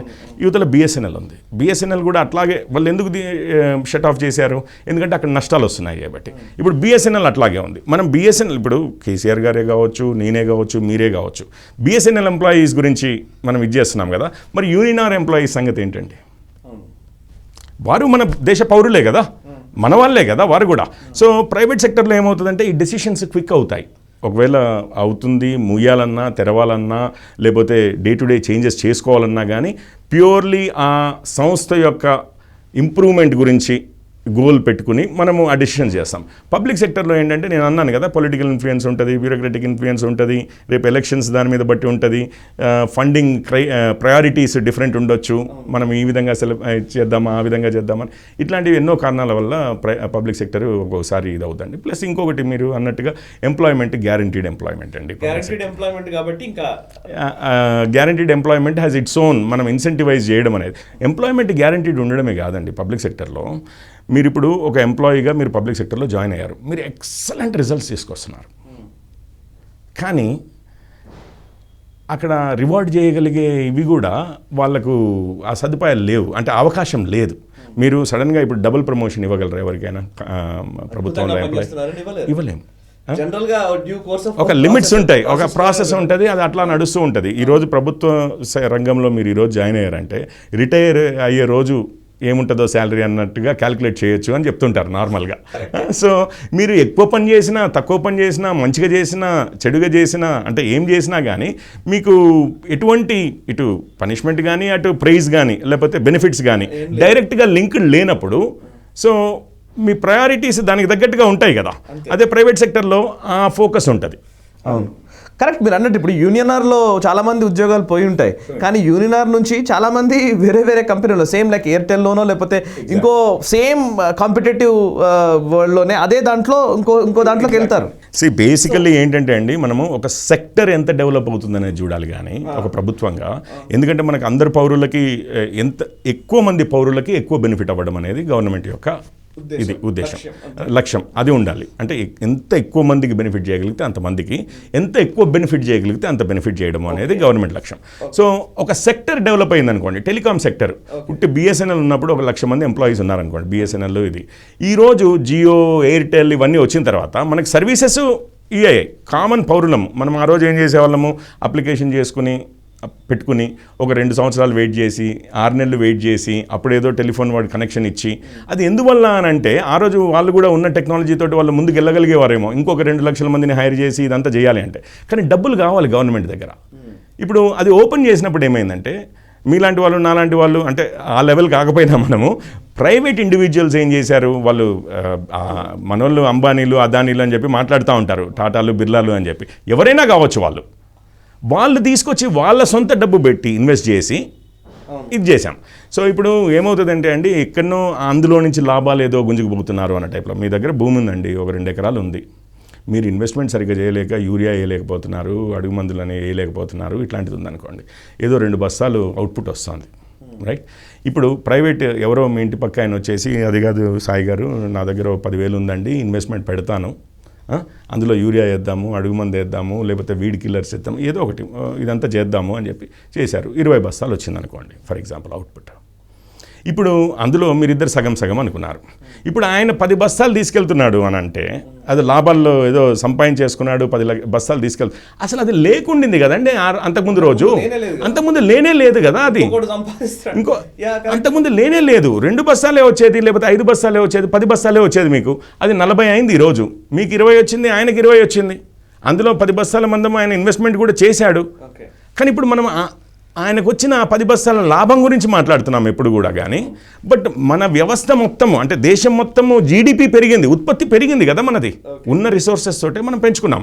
సో ఇన్వెస్ట్మెంట్ ఎక్కడి నుంచి వచ్చినా అది ఇన్వెస్ట్మెంట్ మన సంస్థల్లోకి వస్తే, మన దేశంలోకి వస్తే, అది ఫారిన్ ఇన్వెస్ట్మెంట్ కానివ్వండి, లోకల్ ప్రైవేట్ ఇన్వెస్ట్మెంట్ కానివ్వండి, గవర్నమెంట్ ద్వారా కానివ్వండి, ఏదైనా కానీ అందులో నుంచి వచ్చే, అంటే దీన్ని ఏమంటారంటే అండి, జీరో సమ్ గేమ్ అనే ఒకటి ఉంటుంది, ఇది నాన్ జీరో సమ్ గేమ్. అంటే ఏంటంటే కేక్ ఇంత ఉందనుకోండి, ఇందులో నాకు 100% ఉంది, అందులో నుంచి మీరు సగం కట్ చేసి మీకు ఇచ్చాను అనుకోండి, నాకేమైంది 50% అయింది.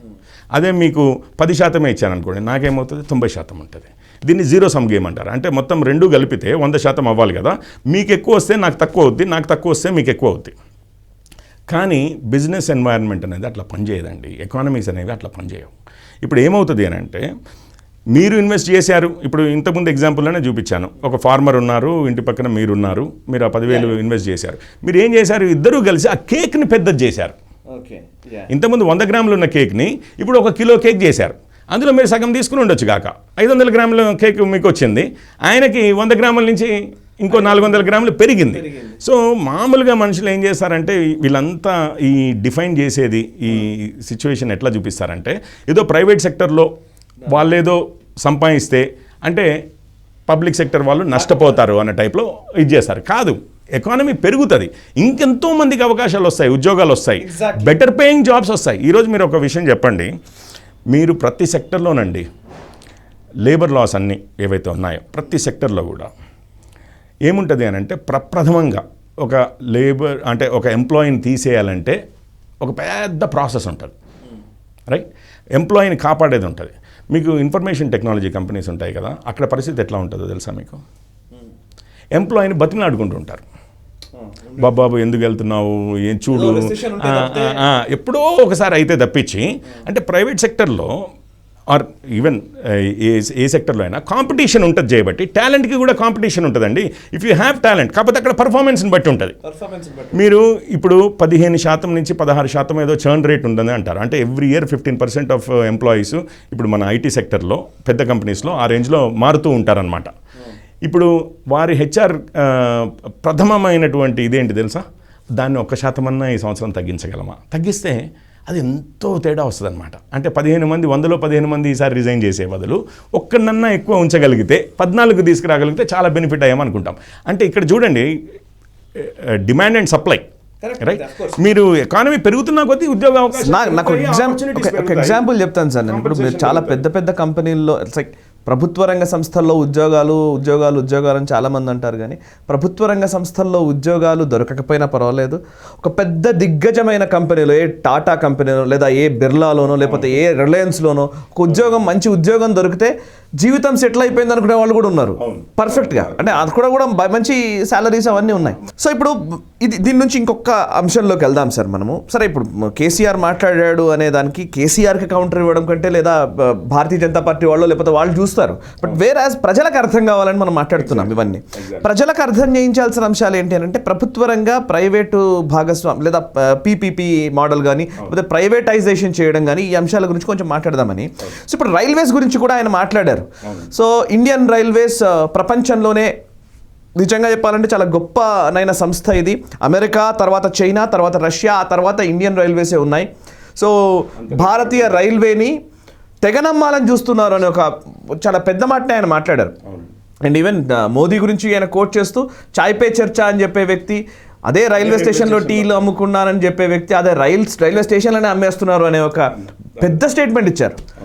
సో దీన్ని ఎట్లా చూస్తారు మీరు? అసలు రైల్వేస్ని నిజంగా అమ్మేద్దామన్న ఆలోచనలో ఉన్నారా, ప్రైవేటైజ్ చేద్దాం అనుకుంటున్నారా? ఏం జరుగుతుంది? కొంచెం రైల్వేస్ గురించి అండి. మనకి మీరు రైళ్లలో వెళ్ళి ఉంటారు, నేను వెళ్ళాను, రైట్? మీకు ఈ రోజుకి కూడా తత్కాల్ అనేది ఒక స్కీమ్ ఉంది, చూసారా? ఏంటది? బేసిక్గా లాస్ట్ మూమెంట్లో మీకు టికెట్ కావాలంటే తత్కాల్ అని అంటాం. వెయిటింగ్ లిస్టులు ఉంటాయి. ఈ వెయిటింగ్ లిస్టులు, తత్కాలు ఇట్లాంటివన్నీ ఉన్నాయి, చూసారా? జనాలు చాలా అంటే ఈ రోజుకి టికెట్ దొరకలేదని చాలా ఇదవుతుంటారు కదా. ఎందువల్ల అవుతుందంటారు? కెపాసిటీ. అంటే ట్రైన్ అనే కాదు. ఇప్పుడు అంతకుముందు మనము ఇప్పుడు ఢిల్లీకి వెళ్ళాలంటే 1-2 ట్రైన్స్ ఉన్నాయండి. మీకు రోజుకు 4 ఉన్నాయనుకోండి, ఏమవుతుంది చెప్పండి? జనాభా పెరుగుతోంది, రైట్? వాళ్ళ ట్రావెల్ నీడ్స్ పెరుగుతున్నాయి. ఎకానమీ పెరుగుతున్నప్పుడు ఎప్పుడు కూడా ట్రావెల్ నీడ్స్ పెరుగుతాయండి. అంటే నిన్నటి వరకు నాకు ఉద్యోగం లేదనుకోండి, నేను ఎప్పుడో వారానికి ఒకసారి బయట తిరగడానికి వెళ్తాను, రైట్? రవాణా అనేది అవసరం వస్తుంది. అదే నేను ఈరోజు ఉద్యోగంలో జాయిన్ అయ్యాను అనుకోండి, ఏమవుతుంది? రోజుకి 2 సార్లన్నా నాకు రవాణా వ్యవస్థ అవసరం వస్తుంది. అది బస్సే కావచ్చు, ట్రైనే కావచ్చు, మెట్రో కావచ్చు, క్యాబే కావచ్చు, బైకే కావచ్చు, ఏదైనా కావచ్చు, ఒక రిక్షా, ఆటో ఏదైనా కావచ్చు, ట్రాన్స్పోర్టేషన్ అనేది ఉంటుంది. సో ఇప్పుడు మన రైల్వే వ్యవస్థ ఏదైతే ఉందో దాంట్లోకి మనము ఎక్కువ కెపాసిటీ బిల్డ్ చేద్దాం అనుకున్నాం అనుకోండి. ఇప్పుడు ఉన్నదానికి ఎక్కువ నెట్వర్క్ వేద్దాము, రైట్. అంటే రోడ్స్ మనమైతే ఇప్పుడు ప్రధానమంత్రి సడక్ యోజనలు ఆవాస్ ఇవన్నీ ఉన్నాయి కదా, అట్లా చాలా గోల్డెన్ క్వాడ్రిలేటర్లు ఇట్లా చాలా పెంచాం కదా. రైల్వేస్ కూడా పెంచుతున్నాం, అన్నిటికీ డబ్బు కావాలి. ఒకవేళ ఇప్పుడు ఉన్నదానికి డిమాండ్కి సరిపడా ఉందంటారా, లేకపోతే ఇంకా రైల్వేస్ ఎక్కువ వస్తే? ఒకప్పుడు ఎయిర్ ఇండియా ఉండేది, ఒకటే ఎయిర్లైన్ ఉండేది, కానీ విమానాల్లో సగం మంది అంటే ఎప్పుడు ఏదో ఆల్వేజ్ కొట్టుకునే వాళ్ళు టికెట్లకు అన్నట్టుగా ఏమి ఉండకపోయేది, రైట్. అప్పుడు కూడా ఖాళీలు ఉండేవి సీట్లలో. కానీ మీరు ఒకటి గమ్మత్తు చూసారా, అది ఉన్నప్పుడు ఏముంది, సంవత్సరానికి 1,00,000 మంది ట్రావెల్ చేస్తారు అనుకున్నాం అనుకోండి ఉదాహరణకి. సడన్గా ప్రైవేట్ సెక్టర్ వచ్చేసి దానికి 10 ఇంతలు కెపాసిటీ చేసిన రోజు ఈ రోజు టికెట్లు దొరకక వస్తున్నాము. అంటే అలవాట్లు మారుతాయి, జనాలకు అవసరం ఉంది, ఆ అవసరాన్ని మీరు అవకాశం ఇస్తే వినియోగించుకోవడానికి ఉంది, దానికి కావాల్సిన డబ్బులు ఇచ్చి కూడా చేస్తారు, కొనుక్కుంటారు టికెట్లు, వాళ్ళు చూపిస్తున్నారు, అది ప్రయాణం అయితే చేస్తారు. కానీ మనం ఏమవుతుందంటే ఇప్పుడు రైల్వేస్లో కూడా ఇప్పుడున్న కెపాసిటీని మీరు ఒక 10% పెంచాలనుకున్నారనుకోండి, ఎంత అవుతుందండి? కొన్ని 10,000 కోట్లు, లక్షల కోట్లలో అవసరమా?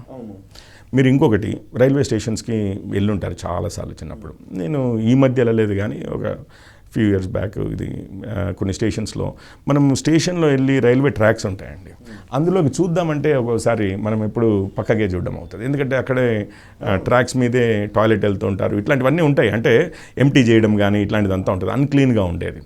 స్టేషన్స్ ఉంటాయి, రైట్. స్టేషన్స్లో సదుపాయాలు చాలా తక్కువ ఉంటాయి. రైలు ఎక్కిన తర్వాత కూడా మీరు ఇక్కడి నుంచి ఢిల్లీకి వెళ్తున్నారంటే ఇంకా వాడు ఏదో టిఫిన్ ఇస్తాడు, కొనుక్కోవచ్చు మనం అన్న టైప్లో ఉంటుంది, కానీ అదే తినాలి అన్న టైప్లో ఉంటుంది. కానీ బట్ మనకు అవసరం ఉంటే ఒక బెల్లు కొడితే వచ్చేటట్లు. అదే ఇప్పుడు మన కేసీఆర్ గారే నేను అనుకోవడం, ఈ మధ్య రైలు ఎక్కువ ఉండరు, గ్యారంటీగా ఫ్లైట్లలో ట్రావెల్ చేస్తూ ఉంటుంటారు. సో ఫ్లైట్లో ఏముంటుందండి, మనం కూర్చున్న సీట్లో బటన్ నొక్కితే ఎవరో ఎయిర్ హోస్టెస్ వచ్చేసి ఇచ్చేసి మనం పే చేయాలంటే పే చేస్తాం, రైట్. మనం ఎన్నో సదుపాయాలు ఉన్నాయి, నీళ్లు కావాలి, లేకపోతే ఇట్లాగే పిల్లలతో వెళ్తున్న తల్లి ఉంది, వాళ్ళకి మిల్క్ కావాలి, ఇంటి దగ్గర నుంచి తీసుకురావడం మర్చిపోయాము, ఏం చేయాలి చెప్పండి? రైళ్లలో మనము స్టేషన్లలో ఆగినా కూడా 1 నిమిషం 2 నిమిషాలు ఆగినప్పుడు మనం బాటిల్ పట్టుకుని పరిగెత్తుకెళ్ళి వాటర్ నింపుకుని ఉరికొచ్చేవాళ్ళం, చాలా కష్టంగా ఉంటుంది.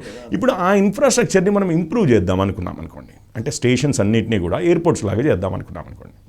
ఎయిర్పోర్ట్స్ అంటే వాళ్ళు ఓన్లీ బాగా డబ్బున్న వాళ్ళు వెళ్తారు, ఈ రైళ్లలో వెళ్ళే వాళ్ళు middle class, lower middle class, poor పీపుల్కి ఎందుకు ఈ ఫెసిలిటీస్ అని అనుకుంటే అది వేరే విషయం. కానీ అందరికీ ఎయిర్పోర్ట్లో కూడా చాలా మంది middle class lower middle class కూడా వెళ్తున్నారండి. ఇక్కడ నుంచి ఇప్పుడు భువనేశ్వర్ వెళ్ళాలి అంటే ట్రైన్లలో వెళ్ళే బదులు ఎంతుంది 4,000 వెళ్ళిపోతున్నారు. సో ఇప్పుడు అదే సదుపాయాలు ఇక్కడ మనం ఏర్పరుద్దాం అనుకుంటే, ఇంత పెద్ద నెట్వర్క్ ఉంది కదా మనకి, ఎన్ని లక్షల కోట్లు కావాలంటే ఇప్పుడు ఆ లక్షల కోట్లు మనము మన బడ్జెట్ ఉంటుంది, రాష్ట్ర బడ్జెట్ కావచ్చు, దేశ బడ్జెట్ కావచ్చు, అట్లాగే ఉంటుంది.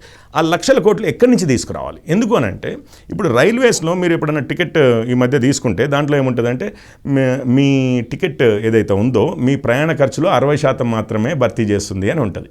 అంటే ఒక 40% సబ్సిడీ ఇస్తున్నారు. అది ఎక్కడి నుంచి తెచ్చినా ఏం తెచ్చినా గవర్నమెంట్ గ్రాంట్స్ అయినా కానీ లేకపోతే ఇంకే విధంగా తీసుకొచ్చినా కానీ మీకు అసలు అవుతున్న ఒక్క మనిషికి అవుతున్న ప్రయాణికుడికి అవుతున్న ఖర్చే వాళ్ళు ఛార్జ్ చేయట్లేదు. ఇప్పుడు వాళ్ళ దగ్గర ఈ ఇన్వెస్ట్మెంట్కి డబ్బులు ఎక్కడి నుంచి వస్తాయి? సో ఇప్పుడు 1,00,000 కోట్లు అన్నాం అనుకోండి, అది ఎక్కడి నుంచి తీద్దాం చెప్పండి? ఏంటి, మనము టాయిలెట్స్ కట్టించడం బంద్ చేద్దామా, లేకపోతే గ్యాస్ కనెక్షన్లు ఇవ్వడం బంద్ చేద్దామా, లేకపోతే డిఫెన్స్ బడ్జెట్లో నుంచి కట్ చేద్దామా, లేకపోతే రోడ్లు వేయడం దాంట్లో నుంచి కట్ చేద్దామా? ఎక్కడ కట్ చేద్దామో చెప్పండి. చేయకుండా, అవన్నీ కట్ చేయకుండా ఇంకో విధంగా ఎట్లా చేయొచ్చు అంటే ఇప్పుడు ట్యాక్స్ రేట్స్ పెంచడం. మనము ఇందిరాగాంధీ టైంలో ఒకసారి 90% వరకు కూడా హైయెస్ట్ బ్రాకెట్ ఉండింది. దానివల్ల కేవలం బ్లాక్ మనీ పెరిగిందే కానీ ట్యాక్స్ రెవెన్యూస్, మనం ఎప్పుడైతే ట్యాక్సెస్ తగ్గుతూ వస్తుందో ట్యాక్స్ రెవెన్యూస్ పెరుగుతూ వస్తున్నాయి. మీకు అసలు యాక్చువల్లీ ఈరోజు 30% ఉన్నది, మరి అదే మిడిల్ క్లాసు ఎంప్లాయిడ్ వాళ్ళని 40% కట్టమంటే 50% కట్టమంటే ఏమంటారు మీరే చూడండి. అది that is not a sustainable model అండి. సో ఇప్పుడు మనకు కాకపోతే నిజంగానే వ్యవస్థను ఇంప్రూవ్ చేయాలి. రైల్వేస్ని ఏం చేయమంటారు? నన్ను మీ దగ్గర డబ్బు ఉంది, ఇన్వెస్ట్ చేస్తా అంటున్నారు, రిస్క్ తీసుకుంటా అంటున్నారు, నేను స్టేషన్స్ని అప్గ్రేడ్ చేస్తాను, నాకు అందులో ఒక 5 స్టాళ్ళు 10 స్టాళ్ళు నాకు ఇవ్వండి, మీరు ఆ డబ్బులు నాకు తిరిగి ఇవ్వాల్సిన అవసరం లేదు, ఆ 6 స్టాళ్ళు పెట్టుకోవడానికి నాకు ఇవ్వండి, నేను అవి కిరాయికి ఇచ్చుకుని నాకు రావాల్సిన ఆదాయం నేను తెచ్చుకుంటాను. మెట్రో అనుకోవచ్చా మనం? మెట్రో ఈజ్ ఆల్సో ఎలాంటి కాంట్రిబ్యూషన్ ఉంది కదా, మనం ఎందుకు చేయలేదండి? గవర్నమెంటే ఇప్పుడు మెట్రోలో అంత ప్రాఫిట్సే వచ్చేదైతే మరి గవర్నమెంటే పూర్తిగా చేసుకుని సంపాదించుకోవచ్చు కదా. అంతెందుకండి మనము ఇప్పుడు ప్రైవేట్ పబ్లిక్ డిస్ఇన్వెస్ట్మెంట్స్ ఇదంతా మాట్లాడుతున్నాం కదా. గత 6 సంవత్సరాల్లో అంటే ముఖ్యమంత్రి గారు అన్నారు చేయబట్టి వారి టర్మ్లోనే ఎన్ని private sector public sector companies మనం ఏర్పరిచాం తెలంగాణలో? అసలు ఏం లేదు. మీకు ఒక విషయం సేమ్ ప్రశ్న ఆయన అడిగారు, ఒక్కటి కూడా ఏర్పాటు చేయలేదు మోదీ అన్నారు, కానీ తెలంగాణలో ఏం ఏర్పాటు చేశారు? ఎందుకంటే మనము గవర్నమెంట్ ఈవెన్ ఆర్టీసీని కూడా ప్రైవేటైజ్ చేద్దాం అనుకుంటున్నది తెలంగాణ ప్రభుత్వం. విషయం చెప్తానండి. మనము ఎప్పుడైనా కానీ ఒక కంపెనీ పెట్టేది ఉంటే మనకు ఏమవుతుందంటే ఆ కంపెనీ పెట్టినప్పుడు ఆ వస్తువుకి కానీ సర్వీస్కి కానీ ఎవరన్నా కొనేవాడు లేకపోతారేమో, మనం నష్టాల్లోకి పోతామని భయం ఉంటుంది. కానీ అదే మీకు ఇప్పుడు 1,00,000 కార్లకు మీకే ఏదో వేరే పనికి అవసరం ఉందనుకోండి, ఒక కార్ కంపెనీ పెట్టుకోవచ్చు కదా మీరు. ఎందుకంటే మీరే ఫస్ట్ ఆర్డర్ ఆల్రెడీ ఉంది చేతిలో. మనం దాదాపు 2 లక్షల కోట్ల ఇరిగేషన్ ప్రాజెక్టులు చేస్తున్నామండి మన రాష్ట్రంలో గత 6 సంవత్సరాల్లో. రైట్, 1,00,000 నుంచి 2 లక్షల కోట్లు. అది 1,00,000 కోట్లు వ్యవహారం అన్నప్పుడు ఎవరికి చెప్పినా కానీ కొత్త కంపెనీ పెట్టమంటే పెడతారా లేదా చెప్పండి. మరి ప్రభుత్వమే పెట్టుంటే ఈ కాంట్రాక్టర్లకు ఎందుకు ఇవ్వడము? అది కూడా మొత్తం మన రాష్ట్రంలో ఉండేది. మీకు ఇంకొక విషయం, వేరే ఇతర రాష్ట్రాల కాంట్రాక్టర్లకు కూడా ఇవ్వాల్సిన అవసరం లేదు. అండ్ ఇంకెక్కడన్నా కాంట్రాక్టులు కావాలంటే కూడా మనమే ప్రాజెక్టులు తీసుకోవచ్చు. ఎందుకు ఆలోచించట్లేరు? ఇప్పుడు మన నాయకులు ఎందుకు ఆలోచించట్లేరు? మరి వచ్చినప్పుడు పని జరగాలి అంటే ప్రైవేట్ వాళ్ళకి ఎందుకు ఇచ్చామండి? మనం చేసేది ఒకటి ఉండి మనము చెప్పేది ఒకటి అన్న టైప్లో అవుతుంది. అది ఒక్కొక్కసారి ఏమవుతుందండి అంటే ప్రైవేట్ ఎంటర్ప్రినర్స్ ఉంటారు కదా, అంటే క్లాసు ఎప్పుడు వాళ్ళని ఏదో నెగిటివ్గా చేస్తున్నట్టు ఉంటుంది. ఒక సైడ్ ఏమో వచ్చి గూగుల్ వచ్చింది. ఇంకొక విషయం నెక్స్ట్ దానికి వస్తాను.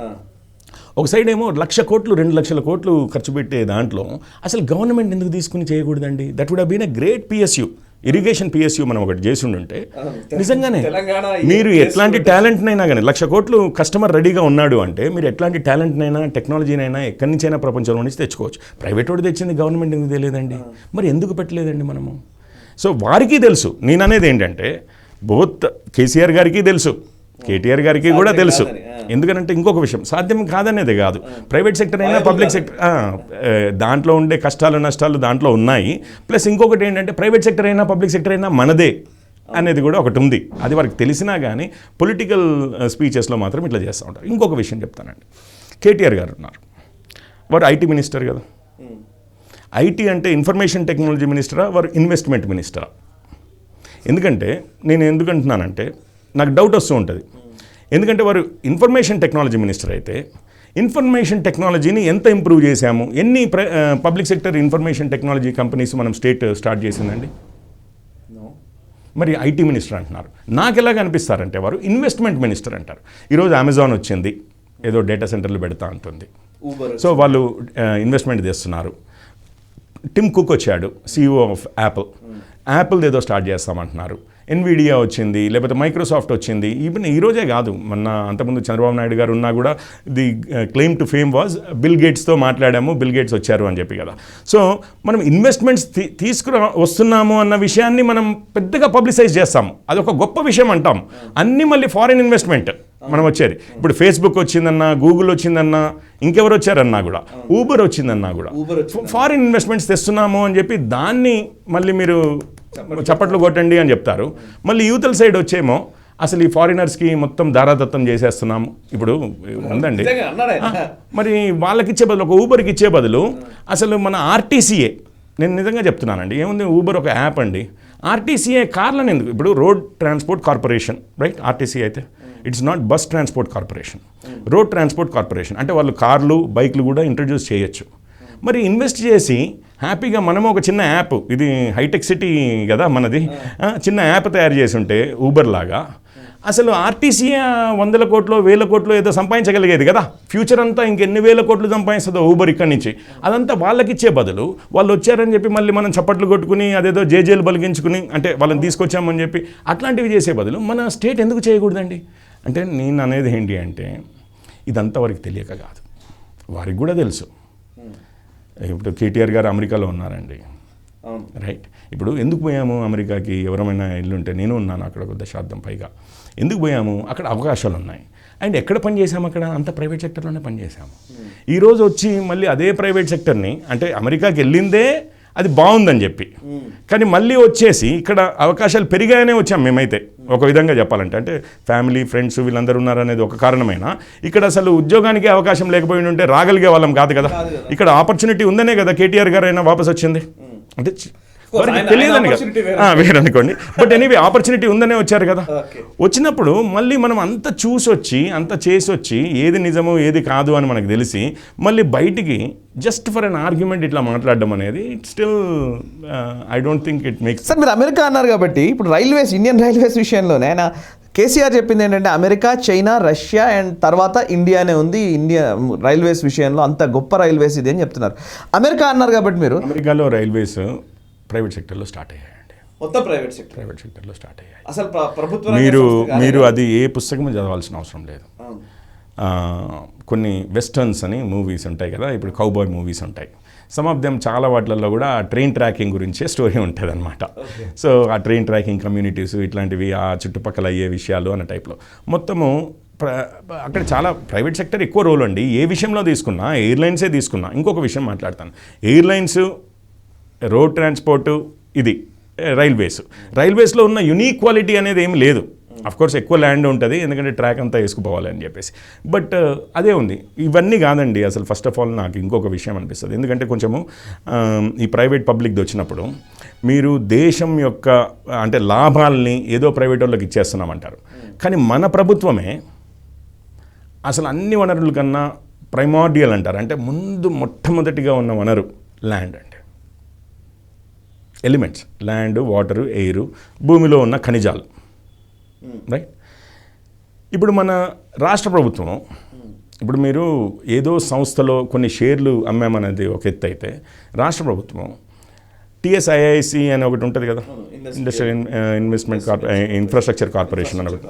వాళ్ళ పని ఏంటండి మెయిన్గా ల్యాండ్, గవర్నమెంట్ ల్యాండ్ ప్రైవేట్ది ల్యాండ్ పూల్ చేసి, అంటే కొన్ని వాళ్ళకు ఇది ఇచ్చేసి పూల్ చేసి దాని తర్వాత ఏం చేస్తారండి, ప్రైవేట్ సంస్థలకు సెజ్ల రూపంలో ఇట్లా. ఇప్పుడు మనకు టిఎస్ఐఐసిది గచ్చిబౌలిలో ఉంది, అక్కడ ఏ కంపెనీలు ఉన్నాయండి, ఎవరికి ఇచ్చామండి ల్యాండ్? అంటే ప్రైమరీ రిసోర్స్నే మనం ధారాదత్తం చేయగలుగుతున్నప్పుడు ఒక మైక్రోసాఫ్ట్కి, ఒక గూగుల్కో, ఒక ఫేస్బుక్కో, ఒక ఇన్విడియాకో, ఒక ఇది క్యాప్ జెమినైకో చేయగలుగుతున్నప్పుడు ఇంకా మళ్ళీ మనము ఏదో దేశం సొత్తంతా ఎవడో వేసుకుపోతున్నాడు, మనమే కదా, గవర్నమెంట్ టోటల్ కంట్రోలే కదా, అసలు మనం చేస్తున్నదే ఆ పని కదా. వాళ్ళు వస్తుంటే రెడ్ కార్పెట్ వేసి ఒక సైడ్ నుంచేమో మనము ఈవెన్ ల్యాండ్ కూడా, land is the original resource అండి, అది భూమి పుట్టినప్పటి నుంచి ఉంది, ఎప్పటికీ ఉంటుంది. అట్లాంటి దాన్నే మనము వేరే వాళ్ళకి అమ్మేస్తున్నాం కదా. మరి ఇక డిజిన్వెస్ట్మెంట్ అంటే ఇంక ఇంతకంటే పెద్ద డిజిన్వెస్ట్ ఏముంటుందో నాకైతే అర్థం కాదు. మీరు చెప్పిన వాటిల్లో 5 ఎలిమెంట్స్లో ల్యాండ్ జరుగుతుంది, అండ్ ఇప్పుడు మినరల్స్ అన్నారు మీరు.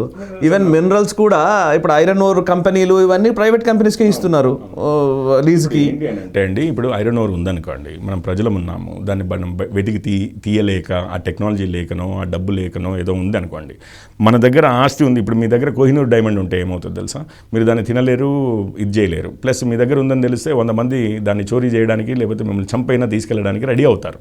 సో మీరేం చేయాలి, దాని మీద 100 కోట్లు పెట్టి ఓ సెక్యూరిటీ పెట్టుకొని మీకు తినడానికే లేనప్పుడు ఆ డైమండ్ ఏం లాభం ఉండదు. అది కన్వర్ట్ చేయగలిగితే, దాన్ని ఒక బిజినెస్లోకి కన్వర్ట్ చేయగలిగి, దాన్ని ఒక డిస్ప్లేలో పెట్టి ఓ మ్యూజియం చేసి దానికి టికెట్లు పెట్టి తీసుకొస్తానో, లేకపోతే ఇంకొకరికి అమ్మి వచ్చిన డబ్బుతో మీరు ఇంకా వేరే వ్యాపకం చేయొచ్చు కదా, చేసి అభివృద్ధి చెందొచ్చు. అట్లా కాకుండా ఇప్పుడు మనం ఏం చేస్తున్నామంటే, అంటే నేను ఇదే చేస్తున్నాను, ఏదైనా కానీ సెంటిమెంటల్గా ఎవరికో ఇచ్చేస్తున్నాము, ఎవరో బాగుపడిపోతున్నారు. కానీ అట్లాంటి వాళ్ళందరూ రాకపోతే ఈరోజు మనము ఇంత 6 లక్షల మంది అండి ఐటీ ప్రొఫెషనల్స్ ఇన్ తెలంగాణ, అంతమందికి జాబ్స్ ఉన్నాయి మన ఐటీ సెక్టర్లో. అందులో ఇన్ఫోసిస్, విప్రో, ఇండియన్వి కావచ్చు గాక, హెచ్సిఎల్ ఇట్లాంటివి. మీరు అదే గచ్చిబౌలి, అదే హైటెక్ సిటీలో ఎన్ని ఫారిన్ కంపెనీస్ ఉన్నాయండి. మనం ఎంత గొప్ప ఫీల్ అవుతామండి వాళ్ళు ఉన్నారని చెప్పి.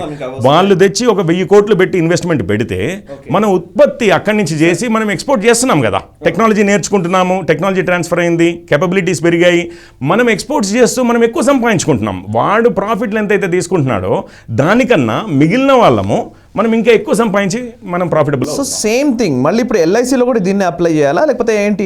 అక్కడ కేసీఆర్ అన్నది ఏంటంటే 40 కోట్ల మంది పాలసీదారులు ఉన్నారు, ప్రపంచంలోనే అతిపెద్ద బీమా సంస్థ ఇది ఎల్ఐసి.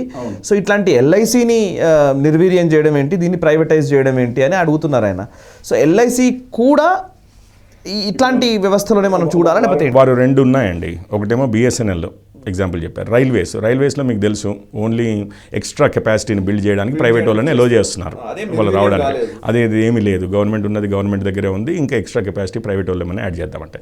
బిఎస్ఎన్ఎల్ ఉంది, బిఎస్ఎన్ఎల్ది కూడా సెంట్రల్ గవర్నమెంట్ కొన్ని 10,000 కోట్ల ప్యాకేజ్ ఇచ్చి రైట్ దాన్ని మళ్ళీ నిలబెట్టే ప్రయత్నమే చేస్తోంది. దాన్ని ఎవరికి ఏమి అమ్మట్లేదు, లేకపోతే ఈరోజు ఏమి మూతపడేయట్లేదు, అది అయిపోయింది. కానీ అది లాస్ మేకింగ్ యూనిట్. ఓకే, ఒకవేళ అమ్మినా కానీ లేకపోతే ఎయిర్ ఇండియా అయినా కానీ ఇదైనా కానీ లాస్ మేకింగ్ యూనిట్ మనం ఆల్రెడీ మాట్లాడుకున్నాము. లాసెస్ మనం భరించే బదులు వేరే వాళ్ళు భరిస్తే మనకేం నష్టం లేదు, ప్రజల సొమ్ము వేరే విధంగా వాడుకోవచ్చు. అయితే ఇప్పుడు ఎల్ఐసి అనేది ప్రాఫిట్ మేకింగ్ కంపెనీ.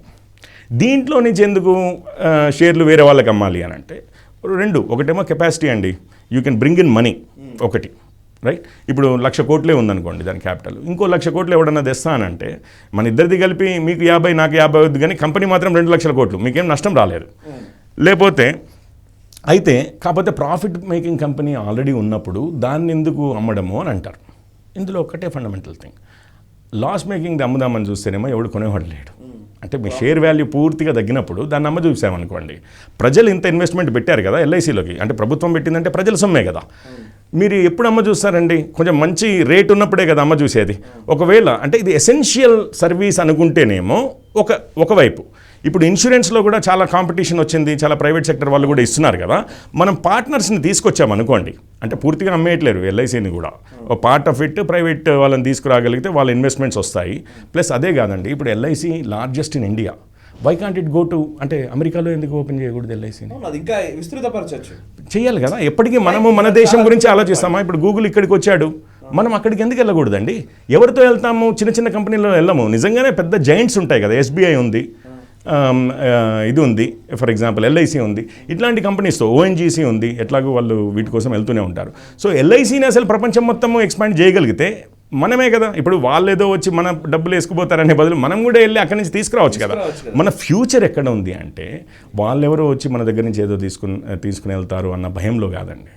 మన ఫ్యూచర్ ఎక్కడ ఉందంటే మనము బయటికి వెళ్ళి ఎక్స్పాండ్ అయ్యి, మన ఎక్స్పోర్ట్స్ అంతా అదే కదా, మనం ఇక్కడి నుంచి పంపిస్తున్నదే కదా, మనము మల్టీనేషనల్ కంపెనీస్ ఇండియా నుంచి ఎందుకు రాకూడదు? ఆ స్టేజ్లో ఉన్నాము. 3rd largest in purchasing power parity or 5th largest economy అంటే మన కాన్ఫిడెన్స్ లెవెల్స్ అక్కడి నుంచి పైకి వెళ్ళాలంటే మనం ఏం చేయాలో అనేది క్లియర్గా ఉంది కదండి. ఎస్ వండర్ఫుల్ పాయింట్ అండి ఇది నిజంగా. సో ఎల్ఐసిని మొత్తం ఆపేయడం లేదు, దాన్ని ఏదో నిర్వీర్యం చేయట్లేదు, దాన్ని ఇంకా ఎన్హాన్స్ చేసే ప్రయత్నం చేస్తున్నారు. సో అంతకుమించి ఏమి అక్కడ నాకైతే ఏమనిపించట్లేదు. అంటే సో కార్మిక సంఘాలు ఇవి లెక్కలు ఇవన్నీ మాట్లాడడం అనేది దేనికి? ఓన్లీ ఎలక్షనా? ఇక అప్పుడు జీడిపి నెంబర్స్ తోటి మీకు అర్థమైపోయింది కదండి. Right sir. So right sir, అయితే thank you very much sir. మొత్తానికి చివరిగా మీరు ఏం చెప్తారంటే ఓవరాల్గా కేంద్ర ప్రభుత్వ విధానాలకు సంబంధించి నిజంగా దేశానికి అన్యాయం జరిగిపోతుందనే ఒక అభిప్రాయము, భ్రమ జనాల్లో వస్తున్న నేపథ్యం కనబడుతుంది కాబట్టి మీరేం చెప్తారు? నేనేమనేది అండి, ఇది వచ్చింది కాంటెక్స్ట్ ఆఫ్ ది స్పీచ్ ఏంటి అంటే ఎలక్షన్స్ వస్తున్నాయి, హైదరాబాద్ మున్సిపల్ ఎలక్షన్స్ అండి, ఇవి basically municipal elections. So municipal ఎలక్షన్స్లో వారి కార్యకర్తల్ని, వారి నాయకుల్ని ఉద్దేశిస్తూ ప్రజల్లోకి ఏం తీసుకెళ్ళాలి అని మాట్లాడుతున్నారు. నాకు అంటే బేసిక్గా నేను చెప్పదలుచుకునేది అంటే ఐ వాజ్ డిసప్పాయింటెడ్. హైదరాబాద్లో ఉన్న పౌరునిగా నేను అనుకున్నాను మన రోడ్ల గురించి, లేకపోతే మన మూసీ నది గురించి, లేకపోతే మన నాలాల గురించి, మన డ్రైనేజ్ సిస్టమ్ గురించి, లేకపోతే హుస్సేన్ సాగర్ గురించి, ఇంకేదో డెవలప్మెంట్ గురించి, హైదరాబాద్లో మన డెంగీ ఫీవర్స్, మొన్న కోవిడ్ వచ్చినప్పుడు కష్టాలు పడ్డ దాని గురించి, ఉస్మానియా హాస్పిటల్ గురించి, లేకపోతే సివిక్ ఎమ్యూనిటీస్, ఇప్పుడు దేశ రక్షణ గురించో, పిఎస్యూలు, నేషనల్ పిఎస్యూల గురించో, ఒక జిహెచ్ఎంసీకి సంబంధం లేని విషయం అండి. అసలు ఎలక్షన్స్కి సంబంధం లేని విషయము, అక్కడ ఎవరు గెలిచినా గెలవకపోయినా కానీ జిహెచ్ఎంసీకి అధికారం కూడా లేదు వాటన్నిటిలో ఏదైనా మంచి చేయడానికి కానీ చెడు చేయడానికి కానీ. అసలు వారి రికార్డ్ మీద మాట్లాడతారు అని చెప్పి నేను ఊహిస్తూ అనుకున్నాను. అసలు ఆ రికార్డ్ మొత్తము పక్కకు పెట్టి ఇప్పుడు ఏదో ఒక ఇక్కడ అసలు సంబంధం లేని విషయాల్లో ఇది వచ్చారండి. సో ఆ కాన్సెప్ట్ తీసుకునే సరే ఏం మాట్లాడినా కానీ ఓకేలే, దిస్ ఇస్ రెగ్యులర్ పాలిటిక్స్, అది కేసీఆర్ గారు బ్రాండ్ పాలిటిక్స్ అనుకుని వదిలేశాను. Right sir, thank you very much Kishore Poreddy గారు. చాలా వివరణాత్మకంగా వివరించారు చాలా విషయాల్ని మీరు. ఇంకా దీని గురించి ఇంకా చాలా రాబోయే రోజుల్లో ఇంకా వేరే ఇండివిజువల్ టాపిక్స్ మీద మనం మాట్లాడదాం సార్. ఇంకా ఎందుకంటే చాలా పెద్ద సబ్జెక్ట్ కాబట్టి ఒకేసారి మనం మాట్లాడలేకపోతున్నాము. క్రిస్ప్నెస్ అనేది చాలా పెద్ద సబ్జెక్ట్ కాబట్టి నిజంగా ఈ సబ్జెక్ట్లో అంత డెప్త్ ఉంది కాబట్టి మనం ఇంకా కొంచెం లోతుల్లోకి వెళ్ళి మాట్లాడదాం తర్వాత సారి. సో బట్ బేసిక్స్ మాత్రం చాలా బాగా వివరించారు. Thank you very much. So KCR మాట్లాడిన మాటలు రాజకీయ లబ్ధి కోసం అయితే పర్వాలేదు, ఇట్స్ ఓకే, దానికి భారతీయ జనతా పార్టీ నాయకులు సమాధానం చెప్తారు. బట్ వేరే పాలసీస్ విషయంలో, విధానపరమైన నిర్ణయాల విషయంలో పూర్తి అధ్యయనం చేయకుండా కేసీఆర్ మాట్లాడారా అనిపిస్తోంది. ఎందుకంటే ప్రభుత్వ రంగ సంస్థలు నిర్వీర్యం అవడము, ప్రైవేటైజేషన్ గురించి మాట్లాడడము, ఇందాక కిషోర్ పోరెడ్డి గారు చెప్పినట్టుగా ఇదే తెలంగాణ ప్రభుత్వము, ముఖ్యంగా కేటీఆర్ గారు, ఐటీ శాఖ మంత్రిగా ఉన్న కేటీఆర్ గారు ఇంత ఇన్వెస్ట్మెంట్లు వచ్చాయి, అన్ని ఇన్వెస్ట్మెంట్లు వచ్చాయి, పబ్లిక్ ప్రైవేట్ పార్ట్నర్షిప్ తోటి ఇక్కడ ఎల్ఎన్టీ మెట్రో నిర్మించడం జరిగింది, మెట్రో ఏర్పాటు చేయడం జరిగింది. సో మెట్రో గురించి అంత గొప్పగా చెప్పుకునే వ్యక్తులము రైల్వేస్లో ఇంకొక ప్రైవేట్ కంపెనీస్ ఇన్వెస్ట్మెంట్స్ వస్తాయంటే ఎందుకు మాట్లాడుతున్నారు? డెఫినెట్లీ ఇది క్వశ్చన్ మార్కే. అండ్ అట్ సేమ్ టైం ఎల్ఐసిని మొత్తం నిర్వీర్యం చేస్తారంటున్నారు. ఎల్ఐసిని నిర్వీర్యం చేయడం కాదు, ఎల్ఐసిని ప్రపంచవ్యాప్తం చేసే ఒక ప్రయత్నం జరగబోతోంది. అండ్ ఇంటర్నేషనల్ టైకూన్స్తో, బిజినెస్ టైకూన్స్తో టైఅప్ చేయడం వల్ల ఎల్ఐసి ఇంకా విస్తృతపరిచే ప్రయత్నాలు జరుగుతున్నాయనేది కిషోర్ గారు చెప్తున్నమాట. అండ్ ఫైనల్లీ ఏదైనా కానీ ప్రభుత్వ రంగ సంస్థ అయినా ప్రైవేట్ రంగ సంస్థ అయినా సరే కాంపిటేటివ్ స్పిరిట్తో ఉద్యోగులు పనిచేసినంత కాలమే ఆ సంస్థలు నిలబడతాయి. ప్రభుత్వ రంగ సంస్థ అయితే ప్రభుత్వం భరిస్తుంది, అంటే ఇండైరెక్ట్గా ప్రజల నుంచి వచ్చే డబ్బులతోటే ఆ ప్రభుత్వ రంగ సంస్థ నడుస్తుంది. సో ప్రజల నుంచి తీసుకొని ప్రభుత్వ రంగ సంస్థను అలాగే నడిపిస్తూ ఉండాలా, లేదు ప్రైవేట్ రంగ సంస్థల ద్వారా ఇంకా కొంత లాభాల్ని ఆర్జించినట్లయితే కనుక, వాళ్ళు చేసే పెట్టుబడులకు సంబంధించి వాళ్ళు ఆర్జించినట్లయితే కనుక డెఫినెట్గా ట్యాక్సెస్ రూపంలో మళ్ళీ వచ్చే డబ్బుల్ని ప్రజలకు పంచాలా, ఇది ప్రభుత్వం ముందున్న చర్చ. సో దానికి ఖచ్చితంగా ప్రభుత్వం ఈ ప్రైవేట్ పబ్లిక్ పార్ట్నర్షిప్కి మొగ్గు చూపుతున్న పరిస్థితి కనబడుతోంది. రాబోయే రోజుల్లో దానికి సంబంధించిన పరిణామాలు చూస్తూనే ఉంటాం. రాజకీయ వ్యాఖ్యలు ఎలాగో ఉంటాయి, అయితే రాజకీయ వ్యాఖ్యల లోపల మనం పడకుండా, ఇరుక్కోకుండా నిజానిజాలు తెలుసుకోవాల్సిన బాధ్యత ప్రతి ఒక్కరిపైన ఉంది. చూస్తూనే ఉండండి Nationalist hub. It's a news revolution.